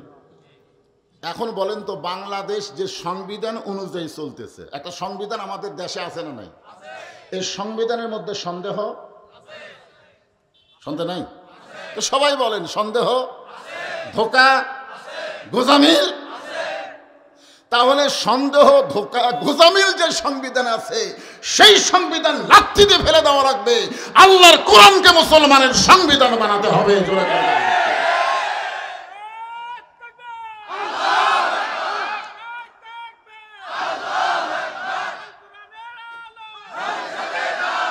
সংসদে জালো কোরআন হাদিস যেখানে, দুনিয়ার মুসলমান লিল্লাহে তাকবীর। মসজিদ কার? সবাই বলে আওয়ামী লীগ, বিএনপি, জাতীয় পার্টি, তাবলিগ, পীর মুরিদি, যে যে দল করুক, যদি বলা হয় মসজিদ কার, সকলে এক বাক্যে বলে আল্লাহ। মসজিদ আল্লাহর বিশ্বাস করার পরে সব দলের মুসলমান মসজিদের মধ্যে গেলে কেউ আলাদা কাতার করে না, সবাই কাদের সঙ্গে কাঁধ মিলাইয়া, পায়ের গোড়ালির সঙ্গে গোড়ালি মিলাইয়া এক কাতারবদ্ধ হয়ে যায়। যেরকম ঠিক কিনা? মসজিদ আল্লাহর যেমন বিশ্বাস করেন, কোরআন কার? জামাত ইসলামের? তাহলে অনেকে মুসলমান দাবি করে বলে কোরআন দিয়ে দেশ চালানো যাবে না, ইসলামে কোনো রাজনীতি নাই, কোরআনে কোনো রাজনীতি নাই, হুজুর ওয়াজ করবেন, রাজনীতি করবেন না। আরে সবচাইতে বড় হুজুর আল্লাহর নবী 10 বছর রাজনীতি করেছে। ধরে কথা বলতে, মক্কা থেকে হিজরত করে মদিনায় আসার পরে নবী কি করছে? তাহলে আজকে আমাদের মতন তুইয়া মুইয়া হুজুরকে কয় রাজনীতি যখন করেন না, বড় হুজুর রাজনীতি করছে, আল্লাহর নবী করেছেন। আর আল উলামা ওয়ারাসাতুল আম্বিয়া, আলেমরা হলো নবীদের ওয়ারিস। এই আলেমদেরকে নিষেধ করে তুমি আল্লাহর কোরআন কোনোদিন পড়ো নাই, কোরআনকে বুঝো নাই, যার কারণে তোমার মুখ যেমন বেফাস কথা বের হয়। ধরে কোন কথা ঠিক?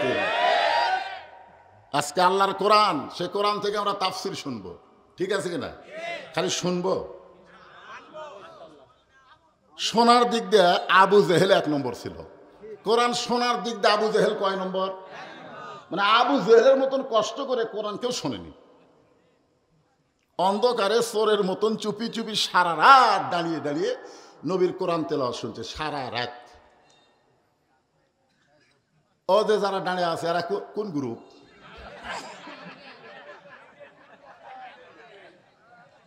শোনেন, ওয়াজ করতে করতে বয়স তো আর কম হয়নি, আপনাকে এলাকারই জামাই, বয়স তো আমার আর কম হয়নি। ওয়াজ করতে করতে আমি দেখলাম বাংলাদেশে যত শ্রোতা আছে, এই শ্রোতারা হলো 2 দল। এক দল শ্রোতার নাম হলো আলগা শ্রোতা। এখন কি শ্রোতা? আলগা শ্রোতা কোনোদিন কোরআনের আকর্ষণে মাহফিল আসে না, এরা আসে বক্তার আকর্ষণে। বক্তা যদি ওয়াজ সাঁটাবার পারে তারপরে এরা ডাবে, আর যদি না সাঁটে তাহলে যায় আর কয় ওয়াজ সাঁটতেছে না। এরা হলো আলগা শ্রোতা।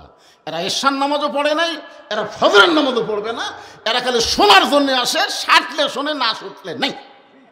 এদেরকে বলা হয় আলগা শ্রোতা। ধরে কোন কি শ্রোতা? আলগা বোঝেন না, আলো হয়ে থাকে। আর একটা শ্রোতার নাম হলো ডাবা শ্রোতা। ডাবা, এরা বক্তার আকর্ষণে আসে না, এরা আসে আল্লাহর কোরআনের আকর্ষণে। এই কোরআন থেকে যতক্ষণ তাফসির হবে এরা পাগলের মতন বসে বসে শুনবে। ধরে কোন কথা ঠিক কিনা? এরা এশার নামাজও পড়েছে, এরা ফজরের নামাজ আদায় করবে ইনশাআল্লাহ। এদেরকে বলা হয় ডাবা শ্রোতা। আপনারা কি আলগা না ডাবা? আরো জোরে, জোরসে বলুন। কারা কারা আলগা শ্রোতা হাত তোলেন। একজনও নাই। ভুল করে ওই সাইড থেকে একজন তুলছিল, ওটা বুঝেনি। আলহামদুলিল্লাহ। তাই যারা ডাবা শ্রোতা আপনার বসে যান, আবু জেহেলের সুন্নত আদায় করেন না। আবু জেহেল চোরের মতন চুপি চুপি সারা রাত কোরআন তেলাওয়াত শুনছে।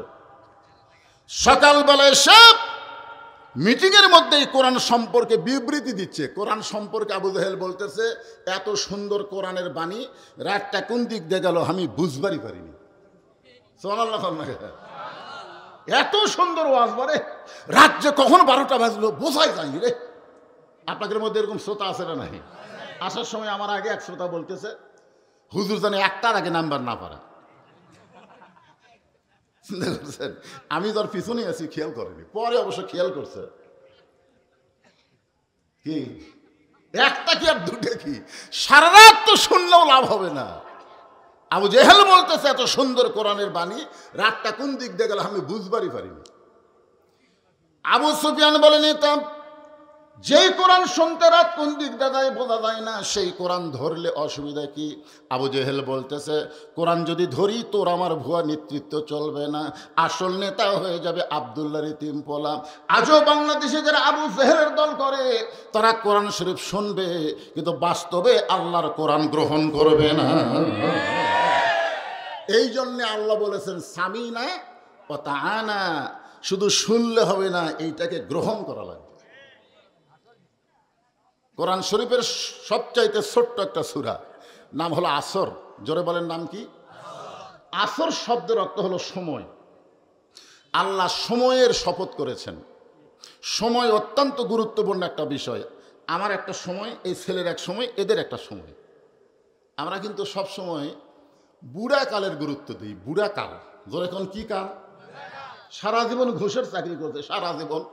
যখন চাকরি রিটায়ার হয়ে গেছে, আর দুই কান্দের ফেরেস্তা বলতেছে, আল্লাহ আর কি লেখমো, নিজের সমানে কানতে চালান লাগবে, তারপরে জামাতের সব হবে। জামাতের নিয়ম হলো পায়ের গোড়ালির সঙ্গে গোড়ালি মিল করে কাতারবদ্ধ হওয়া লাগবে, মাঝখানে কোনো চেয়ার চলবে না। জোরে কোন কথা ঠিক কিনা? কোন চেয়ার। আপনার বলেন তো, চেয়ার পাঠিরা এরা যৌবন বয়সে নামাজ পড়ছে? যে ভুটভুটি চালু করে না, 1 বছর পর চালু করবার গেছে, ওর বল বিয়ারিং সব জাম মারছে, তো ভক ভক ভক ভক করে কিন্তু চালু হয় না, ভক ভক ভক করে চালু হয় না। কারণ কি? ওই হঠাৎ চালু করবার গেছে, বল বিয়ারিং সব জাম। সারা জীবন শালা শয়তানি করছে, আর বুড়া বয়সে নামাজ পড়বার গেছে, ওর হাঁটু হাঁটু সব বল বিয়ারিং জাম মারছে। ওই আর বসবার পারে না। এখন বলেন, আসর শব্দের অর্থ কি? সময়। মিশে মায়াই বন্দি থাইকা করলাম কত খেলা, পশ্চিমে তাকায় দেখো তোমার ডুইবা গেছে বেলা, এক পলকের নাই ভরসা, মিশে সকল আশা, কখন বুঝি দারুণ ঝড়ে ভাঙবে তোমার বাসা। আমাদের জীবনের জন্য সময় অত্যন্ত গুরুত্বপূর্ণ একটা বিষয়। আজকে বুঝতেছেন না, কালকে বুঝবেন।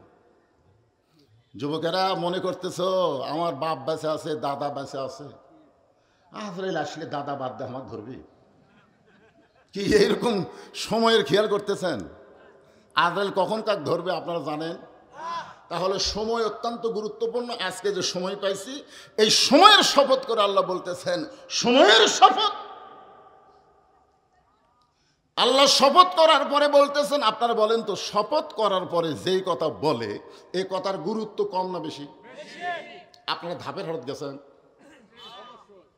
দুধের গায়ে আল্লাহ শপথ করতেছে, আল্লাহর শপথ করে বলতেছি 10 কেজি। আল্লাহর শপথ করে বলতেছি 1 পানা নেই 10 কেজি। তখন লোকটা চিন্তা করতেছে, আল্লাহর শপথ যখন করছে মিথ্যা হবি না, ওই বিশ্বাস করে লিছে, বাড়িতে টাইমে একটু না 2.5 কেজি হচ্ছে, 2.5 হচ্ছে। আমাদের বাংলাদেশে শপথ করার পরেও মানুষ মিথ্যা কথা বলে। জোরে জোরে কথা ঠিক কিনা? এই ভোটের আগে দেখবেন নেতারা এসে কত শপথ করবি ভাই, কিন্তু ভোটের পরে দেখবেন একটা কথারও দাম নেই। আপনারা বলেন তো, আমরা মিথ্যা কথা বলি, আমরা শপথ করলে শপথ ভঙ্গ করি, কিন্তু আমার আল্লাহকে মিথ্যা কথা বলে? তাহলে আল্লাহ কেন শপথ করলেন? আল্লাহ শপথ করে বুঝাই দিলেন, এই শপথের পরে আমি যেই কথাটা বলবো এই কথাটা অত্যন্ত গুরুত্বপূর্ণ। এই জন্যে আল্লাহ বললেন, ইন্নাল ইনসানা লাফি খুসর। ইন্না মানে নিশ্চয়, ইনসান মানে মানুষ, লাফি মানে ভিতরে, খুসরুন মানে ক্ষতি। নিশ্চয় একত্রে অর্থ হবে নিশ্চয় মানুষগুলো ক্ষতির ভিতরে। আপনারা বলেন তো, ইবাদতের কথা যেখানে আল্লাহ কোরআনে বলেছেন, আপনারা কোরআন তো অবশ্যই পড়েন, যারা পড়েন তারা দেখছেন আল্লাহ বলেছেন, ওয়ামা খলাকতুল জিন্না ওয়াল ইনসা ইল্লা লিয়াবুদুন। আমি জিন এবং ইনসানকে আমার গোলামির জন্য সৃষ্টি করেছি। এ কথা কার? তাহলে ইবাদতের কথা বলার সময় আল্লাহ জিন ইনসান একত্র করে বললেন, কিন্তু ক্ষতির কথা বলার সময় আল্লাহ জিনক বাদ দিলেন। ওই আয়াত অনুযায়ী আল্লাহর এখানে কি বলা দরকার ছিল? কি বলা? ইন্নাল জিন্না ওয়াল ইনসানা লাফি খুসর। নিশ্চয় জিন এবং মানুষ ক্ষতির ভিতরে। কিন্তু আল্লাহ শুধু ইনসানের কথা বললেন, জিনকে মাইনাস করে দিলেন। কারণ কি? কারণ জানেন আপনারা? না জানলে বলবেন জানি না। জানেন? আরো জোরে বলেন জানেন? আজকে সূরা আসরের মাধ্যমে আমাদের জানা লাগবে আল্লাহ কেন জিনক বাদ দিয়ে শুধু মানুষকে ক্ষতির মধ্যে ফেলালেন।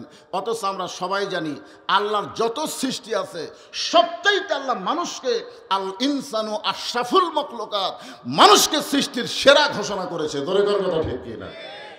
সেই মানুষ সম্পর্কে আল্লাহ ক্ষতির কথা কেন বললেন? এ মানুষ সম্পর্কে আল্লাহ কথা বলতে গিয়া 4টা শপথ করছেন। জোরে বলেন কয়টা? 1 নম্বর শপথ হলো অতীন। এই কোনো গল্প চলবে না, তাফসীর হচ্ছে, মনোযোগ দেওয়া লাগবে, তাছাড়া বুঝতে পারবেন না তো। অতীন কয়টা হলো?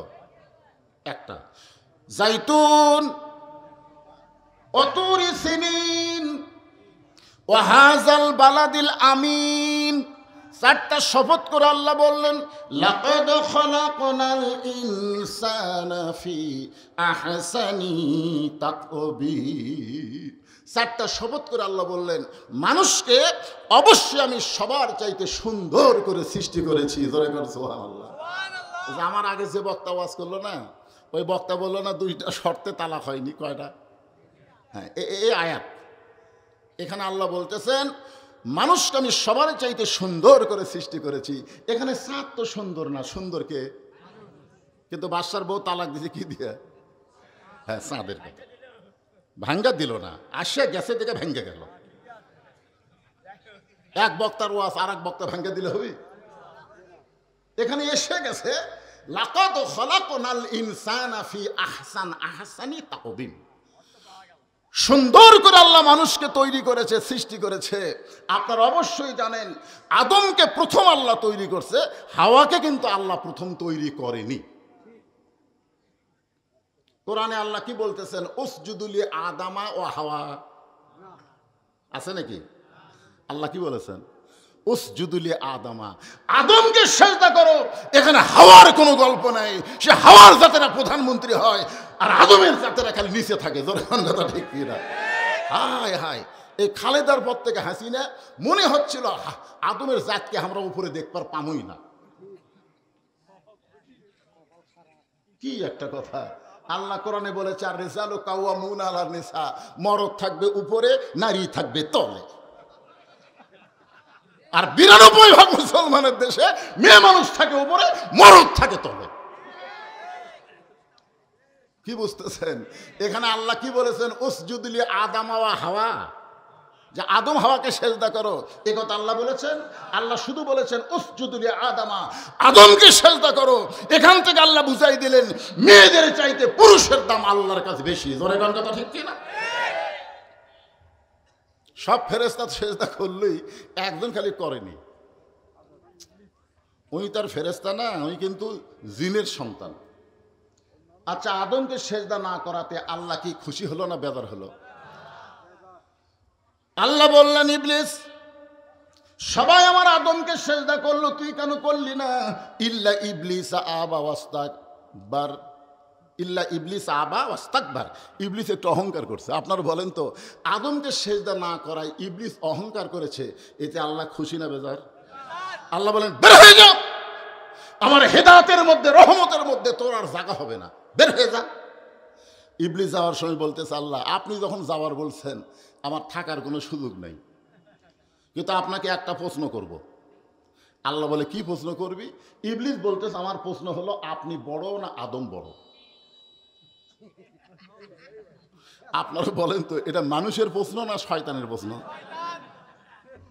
ইবলিস বলতেছে আল্লাহ আমার একটা প্রশ্ন হলো আপনি বড় না আদম বড়? আল্লাহ বলে ইবলিস তোর কি মনে হয়? ইবলিস বলতেছে 6 লক্ষ বছর আপনাকে সেজদা করলাম আর আদমকে খালি একটা করিনি। একটা সেজদা না করার কারণে আপনার 6 লক্ষ বছরের সেজদার খবর কি? একটা করিনি বলে আপনি বাইর করে দিচ্ছেন, তাহলে 6 লক্ষ বছর আপনাকে সেজদা করলাম, এর খবর কি? আল্লাহ ডাক দিয়ে বলে ইবলিস আমি আদমকে এত ভালোবাসি, আমি নিজের চাইতেও অনেক বেশি।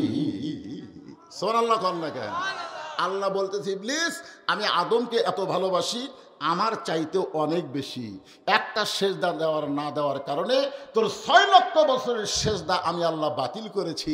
এই কথার দ্বারা বোঝা গেল আদম জাতকে আল্লাহ সবচাইতে বেশি ভালোবাসে। জোরে করে কথা ঠিক কিনা? আর সেই আদমের সন্তানকে লক্ষ্য করে আল্লাহ বলতেছেন ইন্নাল ইনসানা লাফি খুসর, নিশ্চয় মানুষগুলো ক্ষতির ভিতরে। অবশ্যই এর মধ্যে কারণ আছে। জোরে কোন কথা ঠিক কিনা? কারণ আছে না নাই? আদর করে মানুষ আল্লাহ বানায়া কেমনি দিবেন ক্ষতির মধ্যে ফেলিয়া। এই কারণে আল্লাহ বললেন ইল্লাল্লাযীনা আমানু ওয়া আমিলুস সালিহাতি ওয়া তাওয়াসাউ বিল হাক্কি ওয়া তাওয়াসাউ বিস সবর। এখানে 4টা বিষয়। এই ছেলেবেলে তোমাকেও খেয়াল করে ওয়াজ করা হচ্ছে, বুড়া মানুষের ওয়াজ শোনার দরকার নেই। একটু মনোযোগ দাও, যারা মাগরিব এশা নামাজ পড়েনি তোমরা একটু মনোযোগ দাও, শোনো বাজান। লাফালাফি তো ভালোই করতেছে। বুড়া মানুষ মসজিদে আসুক এটার দরকার নাই, কারণ চাকরির বয়স কখন শেষ হয়ে যায়? কখন? বয়স হলে যখন 60 বছর হয়ে গেছে। কি খবর তোমার? চোখের খবর কি? বলে কাছে দেখতে পাই না, দূরে দেখতে পাই। আচ্ছা তোমার হাতের খবর কি? কলম ধরলে থরথর করে কাঁপে। তোমার কানের খবর কি? জোরে গলে শুনবার পাই, আস্তে গলে পাই না। সরকার বলতেছে আজ থেকে আর চাকরি করা লাগবে না, তাহলে আমি খাবো কি? আরে পাগলা, তুই এত বছর সরকারকে দিয়েছিস, সরকারের দায়িত্ব নাই? তোর না খাওয়ার চিন্তা করা লাগবে না, এখন আর চাকরি লাগবে না, বসা বসা বেতন খা, বসা বসা বেতন খা। সরকার যদি দিবার পরে যারা যৌবন থেকে বৃদ্ধ পর্যন্ত ইবাদত করেছে, শেষ বয়সে যদি করবার নাও পারে আল্লাহ তাআলা পেনশনের সওয়াব দিয়ে দিবে। তোর কথা ঠিক কিনা? কিন্তু যারা সরকারি বয়সে চাকরিতে যায়নি এর কি খবর কি? তাহলে নামাজের একটা সরকারি বয়স হলো 7 বছর থেকে নামাজের তালিম দাও, 10 বছর থেকে জোর করে তাকে নামাজ ধরাও। প্রত্যেকটা মুমিন মুসলমানের 10 বছর হলো নামাজের সরকারি বয়স। জোরে করে কথা ঠিক কি না? তাই তোমাদের জন্য একটু সাইজ মতো ওয়াজ হবে, আর হবে আমার মা বোনদের। যদি আমার শ্বশুর এলাকা, তাই বলে শাশুড়ি আমি ছাড়বার পারবো না।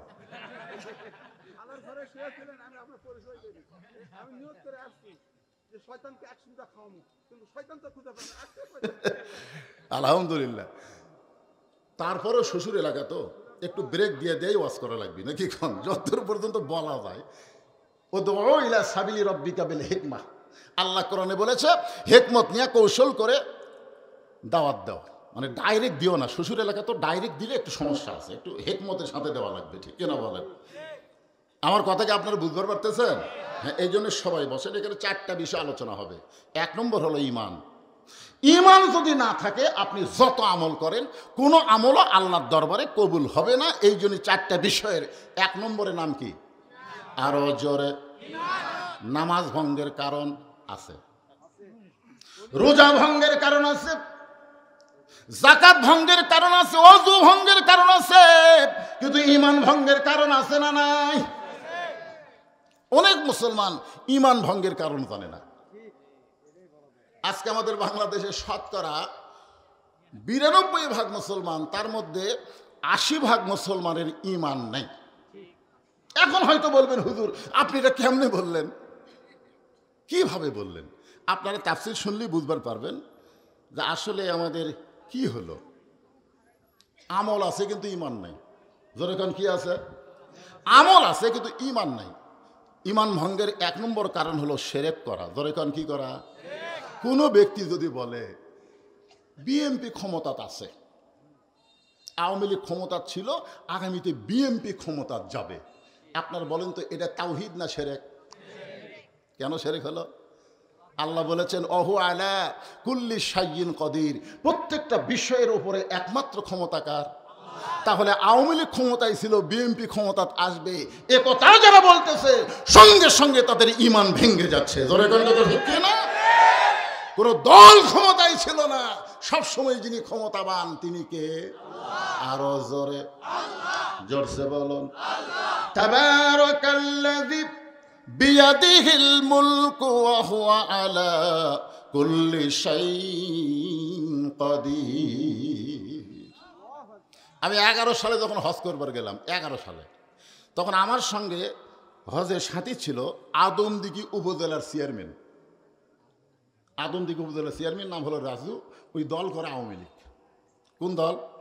আওয়ামী লীগ করে। আল্লাহর ঘর সামনে নিয়ে আমরা সবাই একটা তালবিয়া পড়তেছি, লব্বাইক আল্লাহুম্মা লব্বাইক, লব্বাইক লা শারিকা লাকা লব্বাইক, ইন্নাল হামদা ওয়ান নিমাতা লাকা ওয়াল মুলক লা শারিকা লাক। যে লাকা ওয়াল মুলক লা শারিকা লাক কইছে, আমি খপ করে হাত ধরে বললাম, চেয়ারম্যান সাহেব এই লাকা ওয়াল মুলক লা শারিকা লাকের অর্থ কি? তখন বলতে তো হুজুর সবাই কয়, আমিও কই, এর অর্থ তো জানি না। আমি বললাম আর বাংলা অর্থ হলো রাজনীতির ভিতরে, রাজত্বের ভিতরে একমাত্র আল্লাহ ছাড়া অন্য কাউকে স্বীকার করি না। আপনি আল্লাহর কাবাঘর সামনে নিয়ে এইটা বললেন, রাজনীতির ভিতরে, রাজত্বের ভিতরে একমাত্র আল্লাহ ছাড়া অন্য কাউকে স্বীকার করি না, তাহলে হজ করার পরে আপনি দল করবেন কার? তখন বলতে যে হুজুর কি করা লাগবে? আমি বললাম আওয়ামী লীগ, বিএনপি, জাতীয় পার্টি, যত মানুষের দল আছে সব দল বাদ দিয়ে আল্লাহর দল যদি করে পারেন তাহলে আপনার ঈমান ঠিক থাকবে, নচেত আপনি বেঈমান হয়ে যাবেন। ধরে কোন কথা ঠিক কি বুঝতেছেন? আল্লাহ তাআলা 4টা বিষয় এখানে আলোচনা করছে সূরা আসরের মধ্যে। 1 নম্বরের নাম কি? সাহাবীরা জিজ্ঞাসা করলেন, ইয়া রাসূলুল্লাহ এত গুরুত্ব যে ঈমানের, ঈমান সম্পর্কে আমরা জানতে চাই। রাসূল বললেন ইকরার বিল লিসান, তাসদিকু বিল জানান, আমল বিল আরকান, এরই নাম হলো ঈমান। এ হুজুরা কে রে, হুজুরা কে রে? এরা নিশ্চয়ই করে হাফেজি মাদ্রাসার ছাত্র হবে। খোঁজলে দেখেন, এরকে কামই হলো মাহফিল নষ্ট করো। এরা কোনো এক জায়গাতে এসে একত্র হয়ে বসবে, এক সময় শয়তান বলবে ওঠ, ওরকে দেখা দিকে আরো 10 জন উঠবে। এরকে কামই হলো মাহফিল নষ্ট করা। আমি যদি কোনো মাহফিলে দেখি হাফেজি মাদ্রাসার বাচ্চারা কোরআনের মাহফিলে বসেছে, আমি ওদেরকে না তোলা পর্যন্ত শুরু করি না। কিন্তু আজকে দেখতে পারি না এটা কোন ধার্য ছিল, কারণ আমার নিজের হাফেজি মাদ্রাসা আছে যে, আমি জানি এই মালগুলো কি, আমার জানা আছে। আমার 2টা মাদ্রাসা আছে, একটা হলো মহিলা মাদ্রাসা, একটা হলো ছেলেদের মাদ্রাসা। এই হাফেজি মাদ্রাসার বাচ্চারা এরা যে কি মানের, এরা হুজুর ছাড়া, এরকে যারা পড়ায় সেই হুজুর ছাড়া আমি যে মাদ্রাসার পরিচালক ওরা আমার গণেই না। ওরা হুজুরের কাপড় পরিষ্কার করে, হুজুরের সাইকেল পরিষ্কার করে, হুজুরের জুতা মুছে দেয়। একদিন আমি কইলাম বারে হর টুপিটা ধুয়ে দিত, টাইম নেই। ওরা হুজুরেরা আমার কথা শোনে কিন্তু ওরা আমার কথা শোনে না।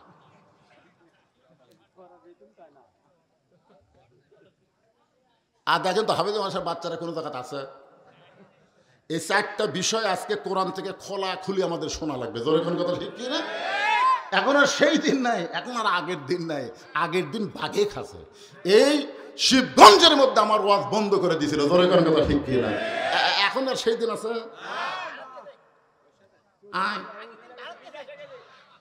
আয় বন্ধ করে দে, জনগণই চাপা উল্টে দিবি। জোরে করেন কথা ঠিক কি না? হ্যাঁ, আল্লাহর বান্দার একটু মনোযোগ দিয়ে শুনবেন। রাসূল বললেন ইকরার বিল লিসান তাসদীকু বিল জানান আমল বিল আরকান। জবানে বলতে হবে লা ইলাহা ইল্লাল্লাহ, শুধু জবানে বললে হবে না, তাসদীকু বিল জানান, এটা কলিজার মধ্যে জায়গা দিতে হবে। কলিজার মধ্যে যখন ঈমান থাকবে, এরকম একটা মানুষের কথা আমি বলতেছি, নাম হলো মতিউর রহমান নিজামী। আমাদের বাংলাদেশের একটা মানুষ, পাবনা বাড়ি, ওনার নাম হলো মতিউর রহমান নিজামী। উনি ইসলামী দলের আমির ছিল। এক সময় উকিল এসে ওনাকে বলতেছে, স্যার আপনার ফাঁসির দণ্ড কার্যকর হবে যদি আপনি রাষ্ট্রপতির কাছে ক্ষমা চান, আর রাষ্ট্রপতি যদি আপনাকে ক্ষমা করে দেয় তাহলে আপনার ফাঁসি কার্যকর হবে না। সঙ্গে সঙ্গে এই কথা শোনার পরে তিনি মুচকি মুচকি হাসা শুরু করে দিলেন। উকিল বলে, স্যার আপনি হাসেন কেন? বলে, তাসদিক বিল জেনান, আমার কলিজার মধ্যে ঈমান, এই ঈমান আমাকে বলতেছে আমার জীবনে আমি বাংলাদেশে 3টা রাষ্ট্রপতিকে ক্ষমতার থাকা অবস্থায় মরা দেখছি। যে রাষ্ট্রপতির কাছে তুমি আমাকে বাঁচার দরখাস্ত লিখতে বলতেছো, এরকম 3টা রাষ্ট্রপতি ক্ষমতা থাকতেই মরিছে। একটা হলো মুজিবুর রহমান, একটা হলো জিয়াউর রহমান, একটা হলো জিল্লুর রহমান। তো যারা ক্ষমতা থাকতে মরে যায়, কোন ইমানদার তাদের কাছে জীবন ভিক্ষা চাবে না। জোরে কোন কথা ঠিক কি না? যারা মরে তাদের কাছে ইমানদাররা হাত পাতায় না। যিনি কোনোদিনও মরবে না, ইমানদাররা তার কাছে হাত পাতায়। তিনি কে? কুল্লু মান আলাইহা ফানিউ ওয়া ইয়াবকা ওয়াজহু রাব্বিকা যুল জালালি ওয়াল ইকরাম। আল্লাহু আকবার। তাসদিক বিল জানান, কলিজার মধ্যে যখন ঈমানের জায়গা হবে, ওই ব্যক্তি দুনিয়াতে কোনো কিছু পরোয়া করবে না। তার মনে হবে জীবন বাঁচান ফরজ না, ঈমান বাঁচান ফরজ। জোরে কোন কথা ঠিক কি না? আর যতদিন পর্যন্ত মুখে শুধু ঈমান থাকবে, কলিজার মধ্যে ঈমান না ঢুকবে, ততদিন বলবে জীবন বাঁচান ফরজ, জীবন বাঁচান ফরজ। আপনারা আজকে বলেন তো, কি বাঁচান ফরজ? আপনি যতই চেষ্টা করেন, আপনি জীবন বাঁচাবার পারবেন না। আপনি যত চেষ্টা করেন, আপনি কিন্তু আপনার জীবন বাঁচাবার পারবেন না। তবে একটু চেষ্টা করলে, আজকের ওয়াজ শোনার পরে আপনি একটু চেষ্টা করলে আপনি আপনার ঈমান বাঁচাতে পারবেন। তাহলে আমাদের ঈমান বাঁচানোর দরকার আছে না নাই? আল্লাহ রাসূল বললেন আমল বিল আরকান, ঈমান অনুযায়ী আমল করতে হবে। ঈমানকে রক্ষা করার যত আমল আল্লাহ মুসলমানকে দিয়েছে, এর মধ্যে 1 নম্বর আমলের নাম হলো নামাজ, যাকে কোরআনে বলা হয় সালাত। আমরা সাধারণত নামাজ করি, সালাত বুঝি। কি কোন? আমি আহলে হাদিসের মধ্যে ওয়াজ করবার গেছি, যে নামাজ করছি, একজন লাদ্দুর হুজুর আপনি যে নামাজ করতেছেন, গোটা কোরআনের কোন জায়গায় নামাজ আছে? আমি বললাম, না ভাই নাই। তো তার নামাজ কোন কেন? সালাত কর পারেন না? আমি কইলাম, বারে বাংলাদেশে নামাজ দিয়েই মানুষ সালাত বোঝে, রোজা দিয়েই মানুষ সিয়াম বোঝে। বেহেশত দোজক কোরআনের কোনো জায়গা নেই। বেহেশত দিয়ে আমরা জান্নাত বুঝি, আর দোজক দিয়ে আমরা জাহান্নাম বুঝি। জোরে কোন কথা ঠিক কিনা? একটু বুঝাবার গেলে নামাজই বড় লাগবে, কারণ বাংলাদেশের অধিকাংশ মানুষ সালাত কয় না, নামাজ কয়। আপনারা কি কন? জোরে কন, কি কন? নামাজ। আল্লাহ রাসূল বলেছেন এই নামাজ সম্পর্কে 5টা হাদিস শোনেন। 1 নম্বর হাদিস হলো লা সলাতা লা ঈমানা, যার নামাজ নাই তার ঈমান নাই। এখনো যারা মাগরিব এশার নামাজ না পড়া ওয়াজ শুনতেছেন, আল্লাহ না করুক ফজরের আগে যদি আপনারা মারা যান, আপনাকে জানাজার নামাজ যারা পড়বে তাদের আমল নামায় আল্লাহ 1 হোক বা পাপ দিবে। এই জানাজার নামাজ কে পড়া লাগবে? কার জন্য জানাজা? কার জন্য জানাজা? খুব খেয়াল করে শুনবেন। ইমাম মালিককে প্রশ্ন করা হলো, হুজুর যে লোকটা ইচ্ছাকৃতভাবে আল্লাহর নামাজ বাদ দিয়ে বেনামাজি হয়ে দুনিয়া থেকে চলে গেল, তার জন্য আমরা কি করব? ইমাম মালিক বললেন, রাস্তার যদি কোনো কুত্তা মরে তোমরা কি করো?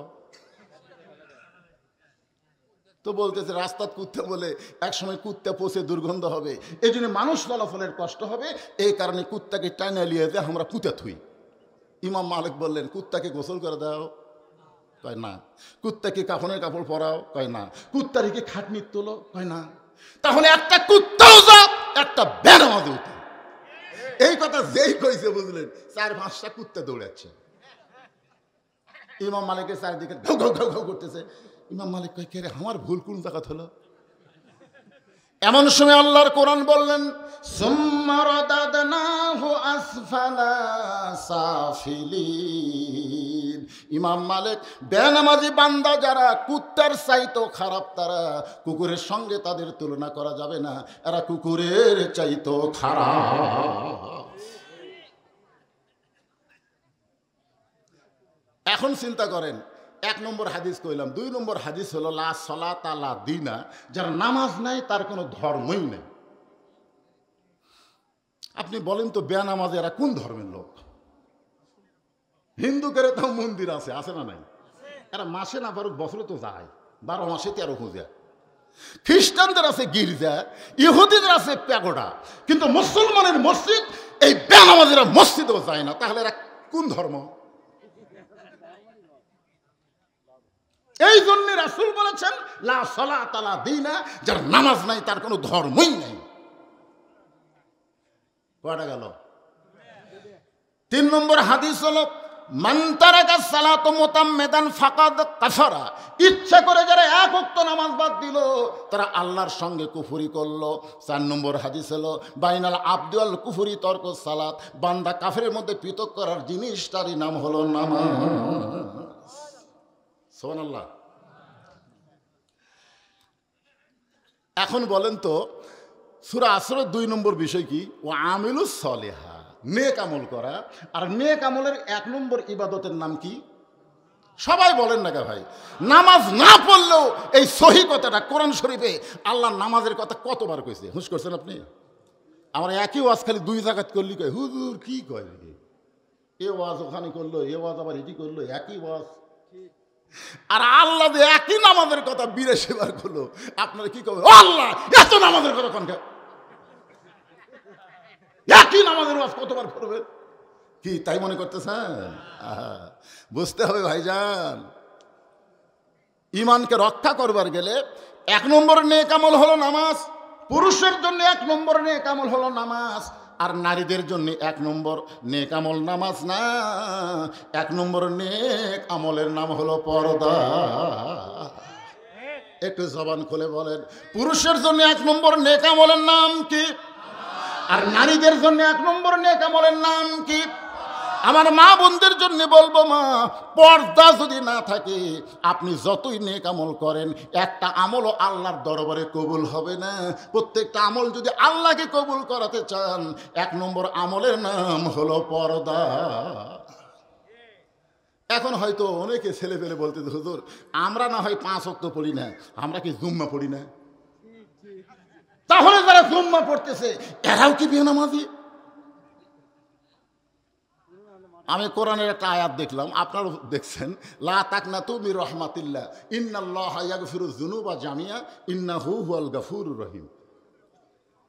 এই আয়াতের শানে আল্লাহ হয়তো হাসরের ময়দানে বলবেন যে যারা 5 ওয়াক্ত নামাজ পড়নি, শুধু জুম্মা পড়ছো, আমি আল্লাহ তাদেরকে জান্নাত দিয়ে দিলাম, যাও। আচ্ছা, যদি আল্লাহ এরকম ঘোষণা করে, তাহলে 5 ওয়াক্ত নামাজের অবস্থা কি হবে? এরা খালি জুম্মা পড়ছে, যারা শুধু 5 ওয়াক্ত পড়ে না, জুম্মা পড়ে। আপনার বলেন তো এদের মুসল্লির সাইজ কিরকম? মুসল্লির একটা সাইজ নাই, ফাওয়াইলুল মুসল্লিন, সবার শেষে আসা আগে যায়, শেষে আসা আগে যায়। এরাই তো খালি জুম্মা মারে। আর এদেরকে আল্লাহ সুযোগ দিল, আমার রহমত নামের ওসিলাই আমি আল্লাহ জুম্মা পার্টিকে জান্নাত দিয়ে দিলাম, যাও। তখন এই জুম্মা আল্লাহরা খুশি হবি, ভাই আয় আয়, কষ্ট করে ফজর জোহর আসর মাগরিব পড়া লাগলো না রে। দেখ আল্লাহ খালি জুম্মা মারার জন্যই জান্নাত দিল। এরা খুশি হয়ে জান্নাত দিতে মারবে দেব। জান্নাতের কাছে গিয়ে দেখে জান্নাতের দরজাতে একটা তালা। জুম্মা বাড়ি বলবে, আল্লাহ জান্নাত আপনি দিলেন, কিন্তু জান্নাতের দরজার যে তালা, আল্লাহকে খুঁজে দেখ চাবি আছে। ওরা খুঁজে দেখবে একটা চাবি আছে, ওই চাবি তালার মধ্যে ঢুকবে কিন্তু ঘুরবি না, মানে ঢোকে ঠিকই কিন্তু ঘোরে না, না ঘুরলে খুলবি। তো বলে আল্লাহ চাবি তো তালার মধ্যে ঢুকলো কিন্তু ঘোরে না। তো আল্লাহ বলে তালার মধ্যে 5টা দাগ আছে, তো চাবির মধ্যেও 5টা দাগ থাকা লাগবে, দাগে দাগে মিল হবি, কুট্টুস করে খুলে দিবি। তখন কে আল্লাহ আমাকে চাবি তো তেল তেলা, দাগ নেই। এই 5টা কিসের দাগ? বলে এইটা হলো ফজর, জোহর, আসর, মাগরিব, এশা। বলে আমাদের চাবি তেল তেলা, কোনো দাগ নাই।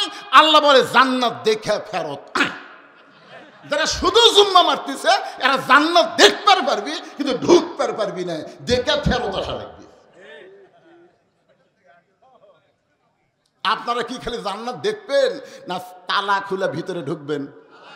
তালা খুলে যদি ভিতরে ঢুকতে চান, আসসালাতু মিফতাহুল জান্নাত, নামাজ হচ্ছে বেহেশতের চাবি। এই নামাজ শুধু জুমার নামাজ না, এই নামাজ হলো 5 ওয়াক্ত নামাজ। তাহলে পুরুষের জন্য 1 নম্বর নেক আমলে। এই জন্য আল্লাহ বলেছেন ওয়ালানাবলুওয়ান্নাকুম বিশাইয়্যিম মিনাল খাউফি ওয়াল জুই ওয়া নাকসিম মিনাল আমওয়ালি ওয়াল আনফুসি ওয়াস সামারাতি ওয়া বাশশিরিস সাবিরিন। যা আদায় হয়েছে আলহামদুলিল্লাহ, এখন আবার বাকি ওয়াজ শোনেন। অতাওয়াসাউ বিল হক, এই শোনেন, মনোযোগ দিয়ে শোনেন, হক কথা বলা লাগবে, হক পথে চলা লাগবে। রাজি আছেন? হক কথা বলতে হবে, হক পথে চলতে হবে। হক কথা বলতে, হক পথে চলতে যদি নানা রকম বিপদ আপদ মুসিবত আসে, আল্লাহ বলেছেন ইন্নাল্লাহা মা'আস সাবিরিন, আমাদেরকে ধৈর্য ধারণ করা লাগবে। ধৈর্য ধারণকারীর সাথে কে থাকে? সবাই বলেন কে থাকে? সূরা আসরের 4 নম্বর বিষয় কি? অতাওয়াসাউ বিস সবর, ধৈর্য ধারণ নির্দেশ দেওয়া লাগবে। ধৈর্য ধারণ আমরা 15.5 বছর করছি, 15.5 বছর ধৈর্য ধারণ করেছি। আর সবসময় চেষ্টা করেছি এই ফ্যাসিস্ট হাসিনা থেকে আমরা মুক্তি চাই। বিএনপি বহু ধরনের চেষ্টা করলো, জামাত চেষ্টা করলো, প্রকাশ্যে পারেনি, গোপনে গোপনে করেছে।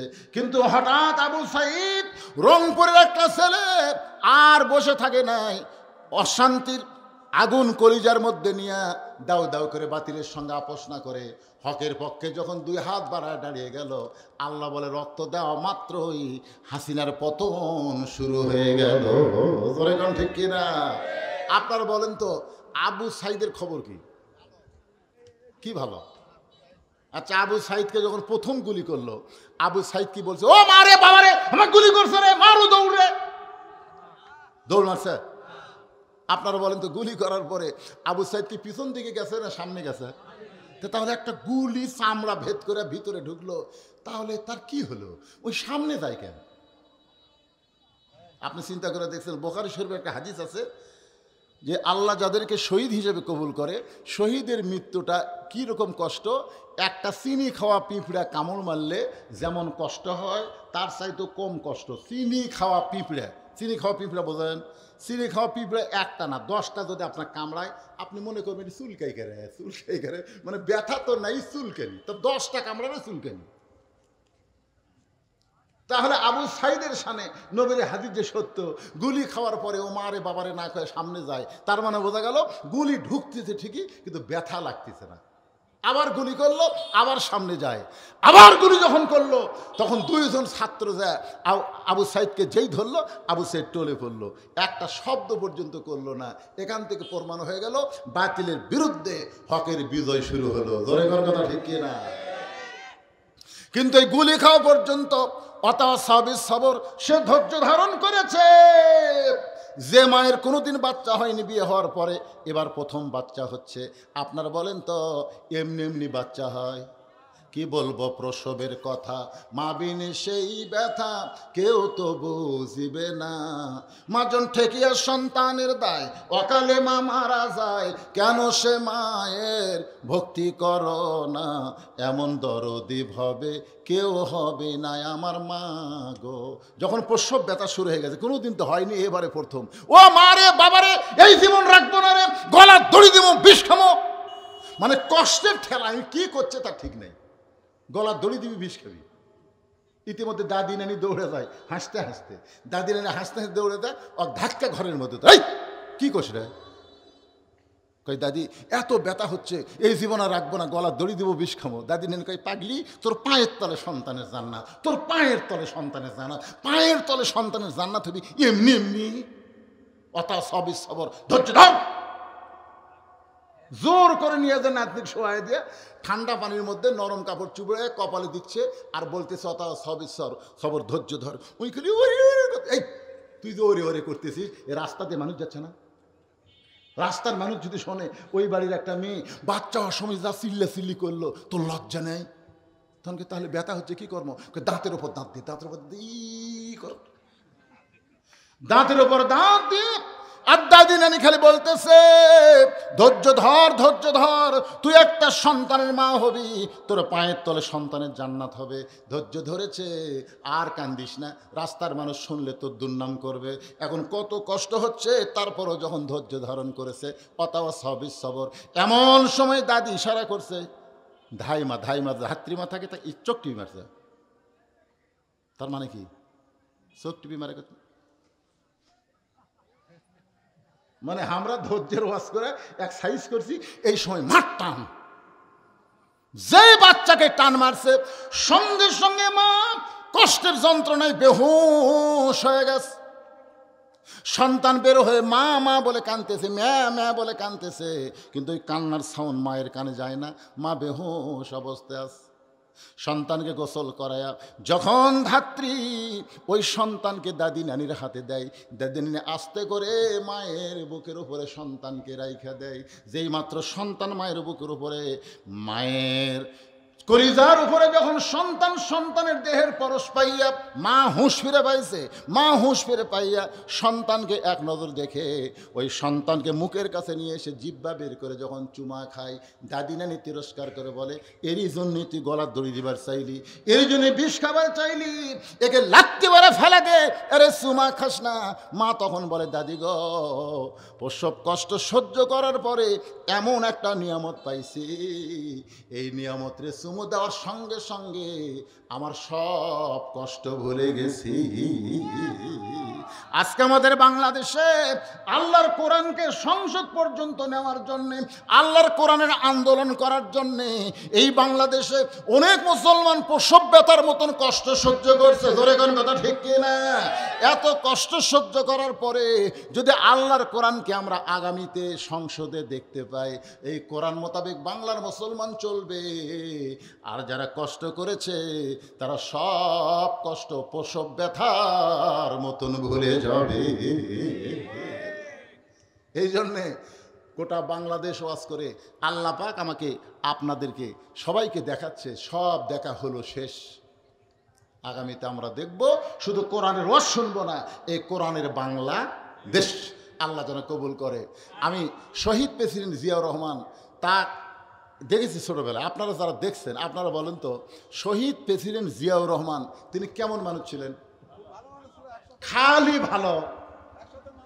শহীদ প্রেসিডেন্ট জিয়াউর রহমান যে কেমন ছিলেন, মোস্তাফিয়া মাদ্রাসার যিনি প্রিন্সিপাল ছিলেন আল্লামা নজিবুল্লাহ রহমতুল্লাহ আলাই, ওনাকে একবার জিজ্ঞাসা করা হয়েছিল, হুজুর শহীদ প্রেসিডেন্ট জিয়াউর রহমান সম্পর্কে আপনার মন্তব্য কি?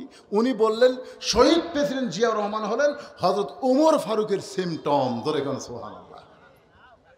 4 বছর তিনি বাংলাদেশে আল্লাহ তাকে ক্ষমতায় রাখছিলেন। কয় বছর? এই 4 বছর তিনি দেশকে কোথায় নিয়ে গেছিলেন আপনারা জানেন? যারা জানেন তারা বলবেন কোথায় নিয়ে গেছিলেন।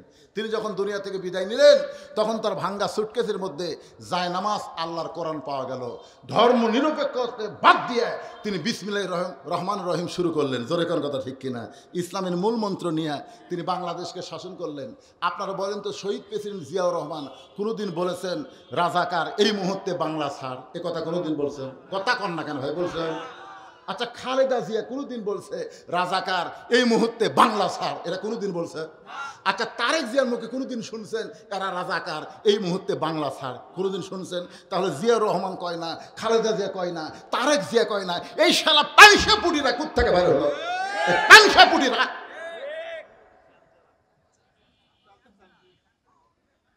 না, জিয়াউর রহমান উনি প্রধানমন্ত্রী বানাচ্ছিল একজন চিহ্নিত রাজাকার শাহজিজকে। যারা মুরব্বী আছেন চিন্তা করেন, শাহজিদুর রহমান প্রধানমন্ত্রী হলেন একটা রাজাকার। আর খালেদা জিয়া 91 সালে যাকে প্রেসিডেন্ট বানালো আব্দুর রহমান বিশ্বাস ওই চিহ্নিত রাজাকার। তাহলে খালেদা যে প্রেসিডেন্ট বানালো রাজাকারকে, খালেদা জীবনে রাজাকার রাজাকার শব্দ উচ্চারণ করেনি, শহীদ প্রেসিডেন্ট জিয়াউর রহমান করেনি, তারেক যে আজ পর্যন্ত যতই ভাষণ দেখ এই রাজাকার শব্দ কোনদিন মুখ দিয়ে উচ্চারণ করেনি। আর এই সারা চামচারা বাচ্চা চামচারা নেতার যোগ্যতা নাই, এরা বলে রাজাকার। এই মুহূর্তে বাংলা ছাড়, বাংলা কেন ছাড়া লাগবে? বাংলা থাকতে দিব না?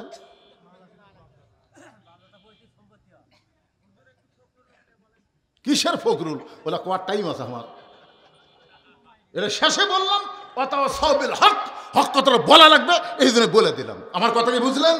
আমরা শহীদ প্রেসিডেন্ট জিয়াউর রহমানকে কলিজার থেকে বেশি ভালোবাসি, খালেদা জিয়াকে ভালোবাসি, তারেক জিয়াকে ভালোবাসি। ধরে কোন কথা ঠিক না? আর তোমরা সব সুলসাপুটি হয়েছ, কি বললে কি বলো, কথা ভাষা ঠিক নাই, বক্তব্যের ঠিক নাই, লেখাপড়া নাই, সব মূর্খ নেতা। জিয়াউর রহমানকে আদর্শ বুকে নিয়ে রাজনীতি করো, আল্লাহর কোরআনের শাসন চালু হবে। ধরে কোন কথা ঠিক? যারা ভাঙ্গা সুটকেসের মধ্যে কোরআন পাওয়া গেছে, জায়নামাজ পাওয়া গেছে, একটা ওয়াক্ত নামাজ এই জীবনে কাজা করেনি। আপনি সাতমাথা থেকে মহাস্থানে হেঁটে যাচ্ছেন, জিয়াউর রহমান ডিসিএসপি যারা হাঁটতে হাঁটতে সব পাতলা পায়খানা শুরু আছে, আর উনি খেলে মাছ মাছ করে যাচ্ছে। গোকুল যখন আইসে আসরের আজান দিল, উনি তখন কী করছেন? আজান শোনার সাথে সাথে মসজিদে এসে জুতা খুলে মসজিদে গিয়ে তিনি সুন্নতের নিয়ত করলেন। সবাই চিন্তা করলো, কে রে অজু? তার মানে বোঝা গেল উনি সর্ব অবস্থায় অজু অবস্থায় ছিলেন। জোরে কোন সুবহানাল্লাহ। এমন একটা মানুষের নামে দল করো, আর তোমাকে দলের কোনো নীতি নাই। জামাত বিএনপি একসঙ্গে অন্যায়ের বিরুদ্ধে দীর্ঘদিন চেষ্টা করেছে। ধরে কোন কথা ঠিক না? আমি জামাতকে বলবো, বিএনপি জামাতকে যে সুযোগ দিছে, জিয়াউর রহমানই তো বাংলাদেশে জামাত ইসলামকে রাজনীতি করার সুযোগ দিছে। ধরে কোন কথা ঠিক না? খালেদা জিয়াই তো জামাত ইসলামকে তাদের দুটো মন্ত্রী বানাচ্ছে। এখন তোমরা ভিন্ন হয়ে যা ইচ্ছা তাই বলতে পারো না। বিএনপিকেও বলবো, তোমরা ভিন্ন হয়ে যা ইচ্ছা তাই বলো না। মিলেমিশে আমরা রাষ্ট্র চালাবো, হাসিনা যেন আর ফিরে আসবার না পারে। এই 13ই নভেম্বর হাসিনা স্বপ্ন দেখতেছ, আজকে 10 তারিখ, 13 তারিখে কি যেন একটা করবি, তাহলে ঢুকে দেখ, চাপা ভেঙে দিবি। ধরে কান কথা হায় হায় রে, সব আবার আশ্বাস দিচ্ছে। আবার এরকে 5ই আগস্টের কথা মনে নাই, আবার আশ্বাস দিচ্ছে। না, আমরা সবাই মিলেমিশে থাকবো, আমাদের মধ্যে কোনো ফেতনা চলবে না। ধরে কোন কথা ঠিক কিনা? আল্লাহ আমাদের সবাইকে কবুল করুক। সকলে বলে আল্লাহুম্মা আমিন।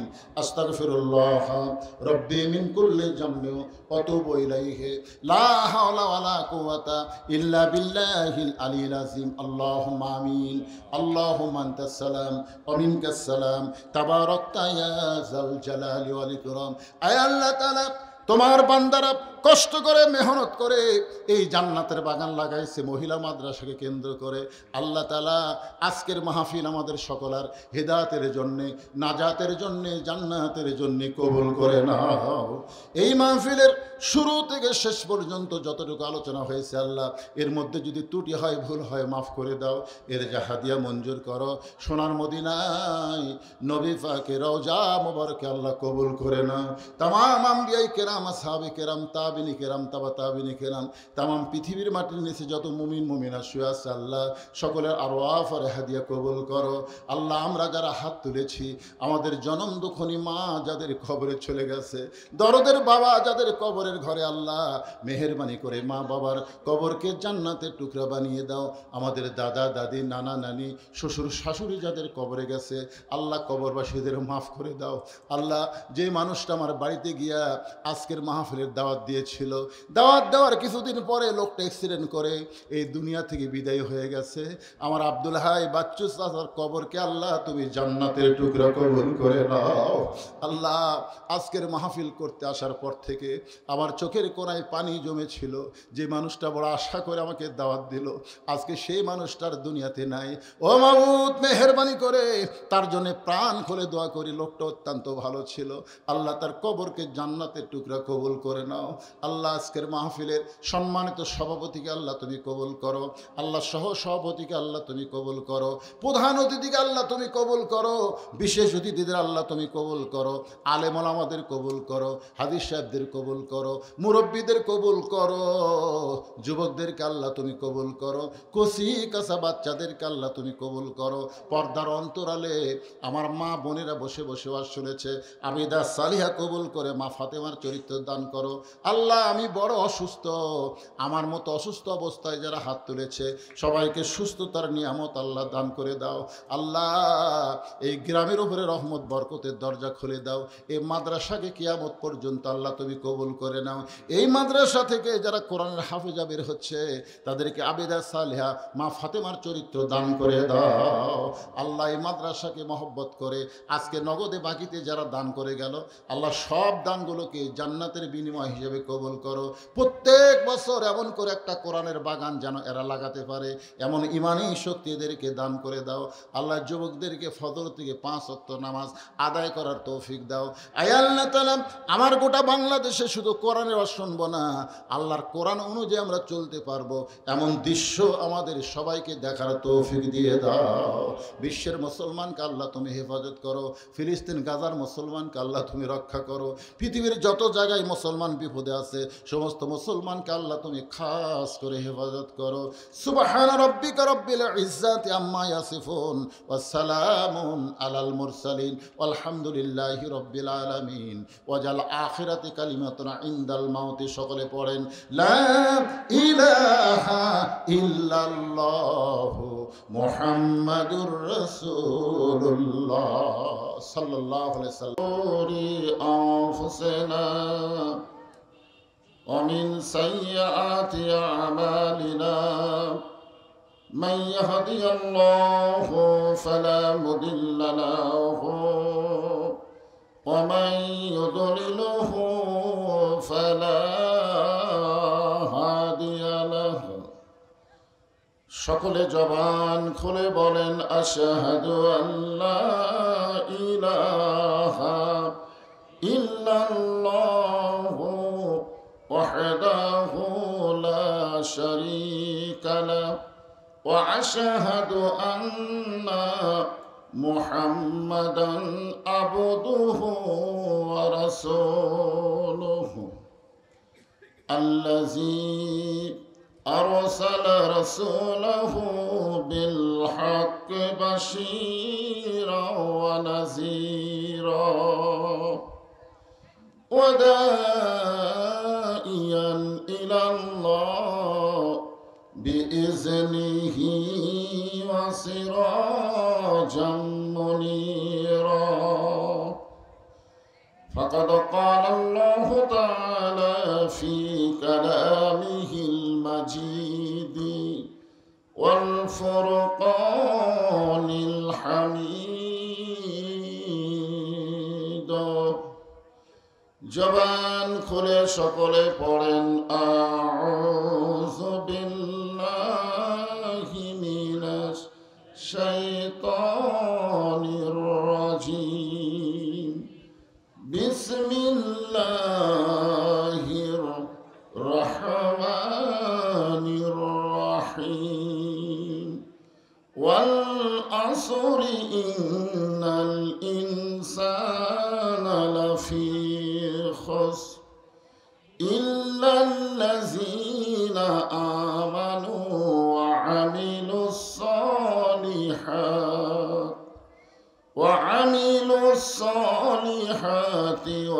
وتواصوا بالحق وتواصوا بالصبر. إن الله وملائكته يصلون على النبي يا أيها الذين آمنوا صلوا عليه وسلموا تسليما. اللهم صل على محمد وعلى آل محمد كما صليت على إبراهيم وعلى آل إبراهيم إنك حميد مجيد. اللهم بارك على محمد وعلى آل محمد كما باركت على إبراهيم وعلى آل হামিদুম মাজিদ আল্লাহুম্মা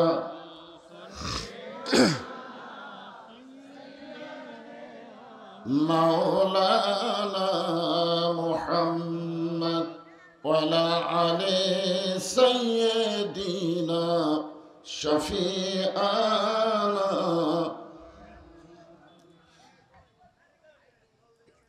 যখন আয়াতে কারিমা তেলাওয়াত করলাম সল্লু, সল্লু শব্দের অর্থ হলো আল্লাহ অর্ডার করেছেন সবাই দরুদ পড়ো। এটা আমরের সিগা, আদেশ করেছেন দরুদ পড়ো। কিন্তু আমি যখন দরুদ ইব্রাহিম পড়লাম তখন আপনারা পড়লেন না, পড়ছেন? মানে সেরকম ঝাঁকি হয়নি। তো যখন আল্লাহুম্মা সাল্লি আলা, যেটা ওয়াজের দরুদ আমরা বললাম, আরে সেইভাবে পড়লেন। আসলে বাংলাদেশে যে দরুদ আমরা এই যে ওয়াজের মাধ্যমে পড়ি, এই দরুদ সম্পর্কে মতভেদ আছে। এই দরুদ সম্পর্কে কি আছে? আর দরুদে ইব্রাহিম যেটা আমরা নামাজের দরুদ বলি, এর মধ্যে কোনো মতভেদ নাই। যখন ঢাকার ওই পারে ওয়াজ করতে যাবেন তখন এই দরুদের সুর জানেন আপনারা? আল্লাহুম্মা সাল্লি আলা সাইয়্যিদিনা মুহাম্মদ ওয়া আলা আলি সাইয়্যিদিনা হাবিবানা মুহাম্মদ। ওটা ওই আপনার ভৈরব থেকে শুরু করে ওই এলাকায় সব জায়গায়। আবার যখন কক্সবাজার চিটাগাঙ্গে যাবেন তখন হবে এরকম, আল্লাহুম্মা সাল্লি আলা মুহাম্মদ ওয়া আলা আলি সাইয়্যিদিনা মুহাম্মদ। আর আমাদের বগুড়ার অঞ্চলে কি যেটা বললাম আর কি, আপনার বলেন তো একই দরুদের বহু সুর, এই দরুদ সম্পর্কে সন্দেহ আছে। আর যেই দরুদ গোটা বাংলাদেশে একই সুর, কোনো জায়গায় সুরের কম বেশি হয় না, এই দরুদ সম্পর্কে কোনো সন্দেহ নাই, কোনো মতভেদ নেই। আমরা সেই দরুদ, নামাজের দরুদ পড়বার গেলে অনেকে পড়ি না, অনেকে হয়তো জানিই না। কারণ যারা নামাজ পড়ে না এরা জানবে কোত্থেকে। কিন্তু মিলাদের দরুদ, হাই রে বাবা, সেই দরুদ। মশরিকে হুব্বে মুহাম্মদ, সকলে বলি সাল্লাল্লাহু আলাইহি ওয়াসাল্লাম। मतलाए दीवाने माँ, मतलाए खुर्शीद इश्कास, सीनाए सुजाने माँ, बलावल उला बिकमालिही, कशाफत दुजा बिजमालिही, हसनत जमीओ खिसालिही, सल्लो अलैहि व आलिही, अल्लाहुम्मा आमीन। জান্নাতের বাগান থেকে জান্নাতি মানুষদেরকে নিয়ে আমি গুনাহগার তোমার রহমতের দরজায় দুখানা হাত তুলেছি আল্লাহ। হাসরের ময়দানে জাব্বার আর কাহার নামে রূপ নিয়ে তুমি যখন বিচার শুরু করবে, তোমার সামনে দাঁড়ায়া সমস্ত নবীরা নাফসি নাফসি বলে কাঁদতে থাকবে। এমন কঠিন অবস্থা হাসরে হবে, সেদিন সমস্ত নবী তার উম্মতকে ভুলে যাবে, শুধু বলবে আল্লাহ আমার কি হবে, আমার কি হবে। একমাত্র দরদি নবী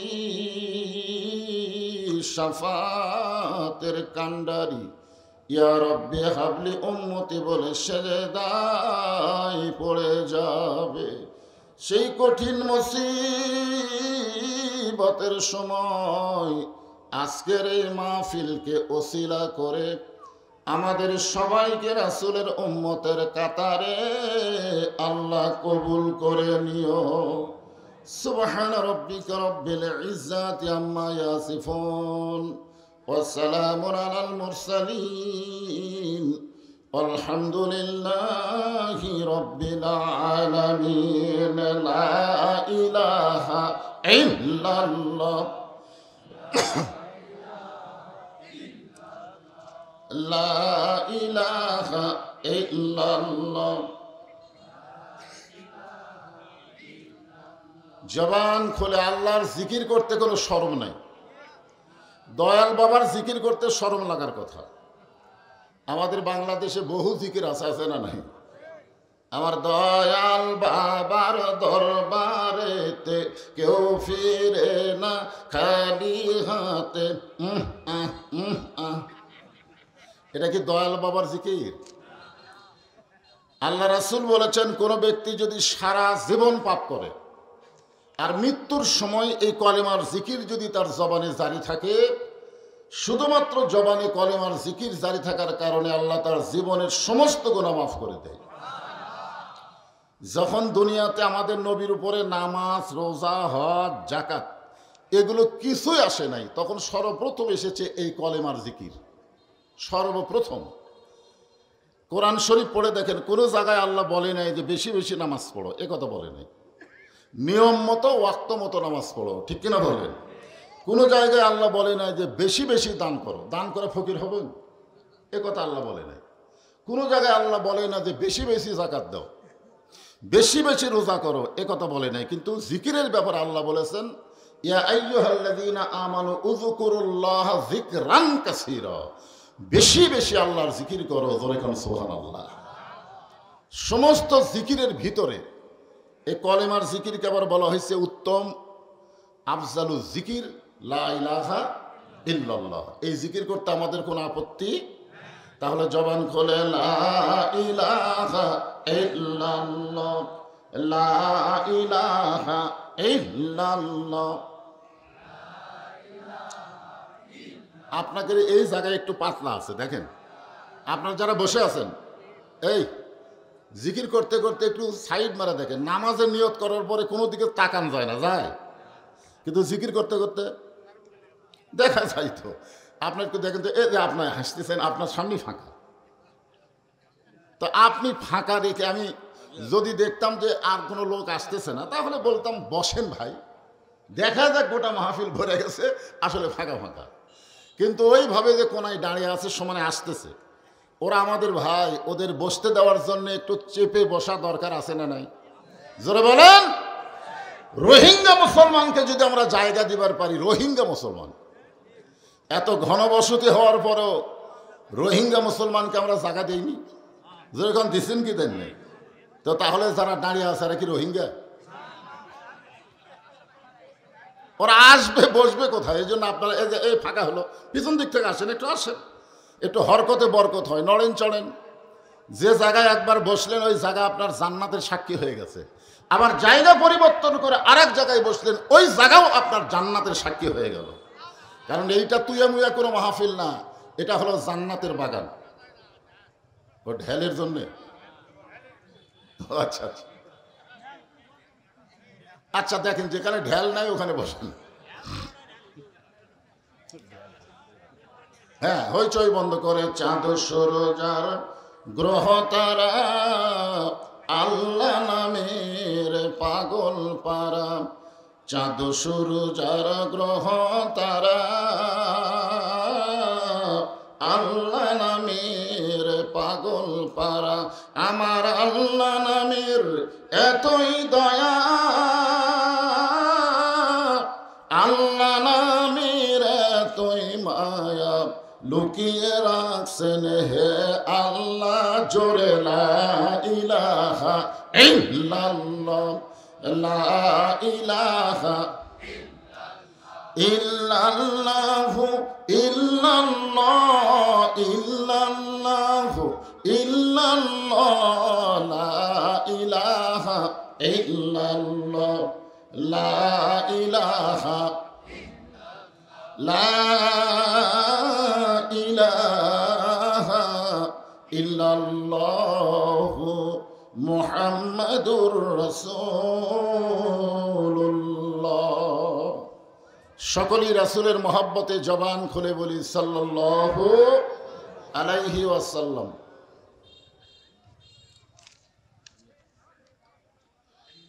ভালঞ্জা মারুফুল উলুম হাফেজিয়া কওমি মহিলা নুরানি মাদ্রাসা কমিটি কর্তৃক আয়োজিত আজকের এই তাফসিরুল কোরআন মাহফিলে আল্লাহ তাআলা যিনাকে সম্মানিত সভাপতির আসনে কবুল করেছেন, কবি সাহিত্যিক ডাক্তার মোহাম্মদ সাইফুল ইসলাম। আজকের এই মাহফিলের সম্মানিত সভাপতিকে অন্তরের অন্তঃস্থল থেকে আমি শুভেচ্ছা জ্ঞাপন করছি। সভাপতি সাহেবকে উপস্থিত আছেন আপনি? মাশাআল্লাহ। আজকের এই মাহফিলের সম্মানিত সহসভাপতি অ্যাডভোকেট রুহুল আমিন, সম্মানিত সভাপতি দ্বয়কে অন্তরের অন্তঃস্থল থেকে আমি শুভেচ্ছা জ্ঞাপন করছি। সম্মানিত প্রধান অতিথি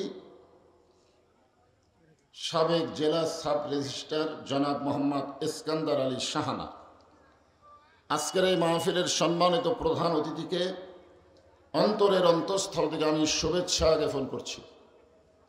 সম্মানিত বিশেষ অতিথিবৃন্দ, সম্মানিত আমন্ত্রিত অতিথিবৃন্দ, সম্মানিত সুধীজন, সম্মানিত ওলামায়ে কেরাম, আপনাদের মাঝে মাঝে যে সমস্ত আলেম ওলামা বসে আছেন, মঞ্চে আছেন, মাগরিবের নামাজের পর থেকে এত রাত পর্যন্ত কোরআন হাদিসের আলোকে অত্যন্ত গুরুত্বপূর্ণ আলোচনা করে আপনাদেরকে শোনালেন, আলেম ওলামা সহ আজকের মাহফিলের বক্তাগণকে অন্তরের অন্তঃস্থল থেকে আমি শুভেচ্ছা জ্ঞাপন করছি।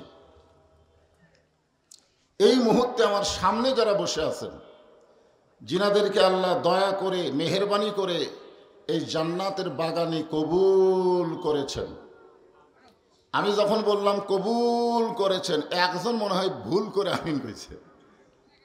কিছু একটা বলা দরকার।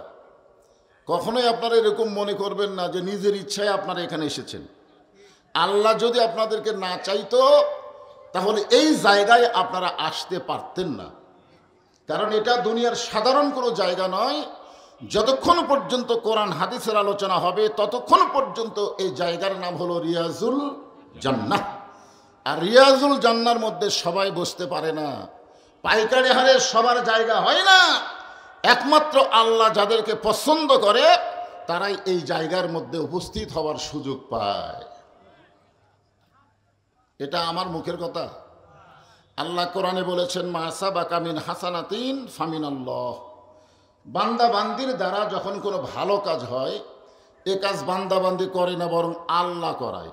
আপনারা বলেন তো, এই কোরআন কারিমের মাহফিলে বসা ভালো কাজ না খারাপ কাজ? তাহলে এই ভালো কাজ কে করালো? এই মুহূর্তে আপনারা বিশ্বাস করতে পারেন আল্লাহ আমাদের উপরে রাজি আছে, খুশি আছে। যদি আল্লাহ বেজার হতো মেলার মধ্যে রাস্তাঘাটে আমাদেরকে ঘুরাতো। জোরে কোন কথা ঠিক কি না? অনেকে দেখেন মেলার মধ্যে ঘুরতেছে, বাইরে ঘুরতেছে, ওদের উপর আল্লাহ বেজার, ওদের উপর আল্লাহ খুশি না। খুশি হলে আজকের এই আঙ্গিনার মধ্যে তাদেরকে আল্লাহ কবুল করত। যে আল্লাহ দয়া করে মেহেরবানি করে এই জান্নাতের বাগানে আপনাদের কবুল করেছেন, আমি আমার অন্তরের অন্তঃস্থল থেকে আপনাদের সবাইকে শুভেচ্ছা জ্ঞাপন করছি। সম্মানিত মা বোনেরা, পর্দার অন্তরালে বসে বসে যারা আলোচনা শুনতেছেন, তাদেরকে শ্রদ্ধা জ্ঞাপন করে বহু বছর পরে আপনাদের এলাকায় এসে জিজ্ঞাসা করতেছি, আপনারা সকলে কেমন আছেন? আলহামদুলিল্লাহ রব্বিল আলামিন।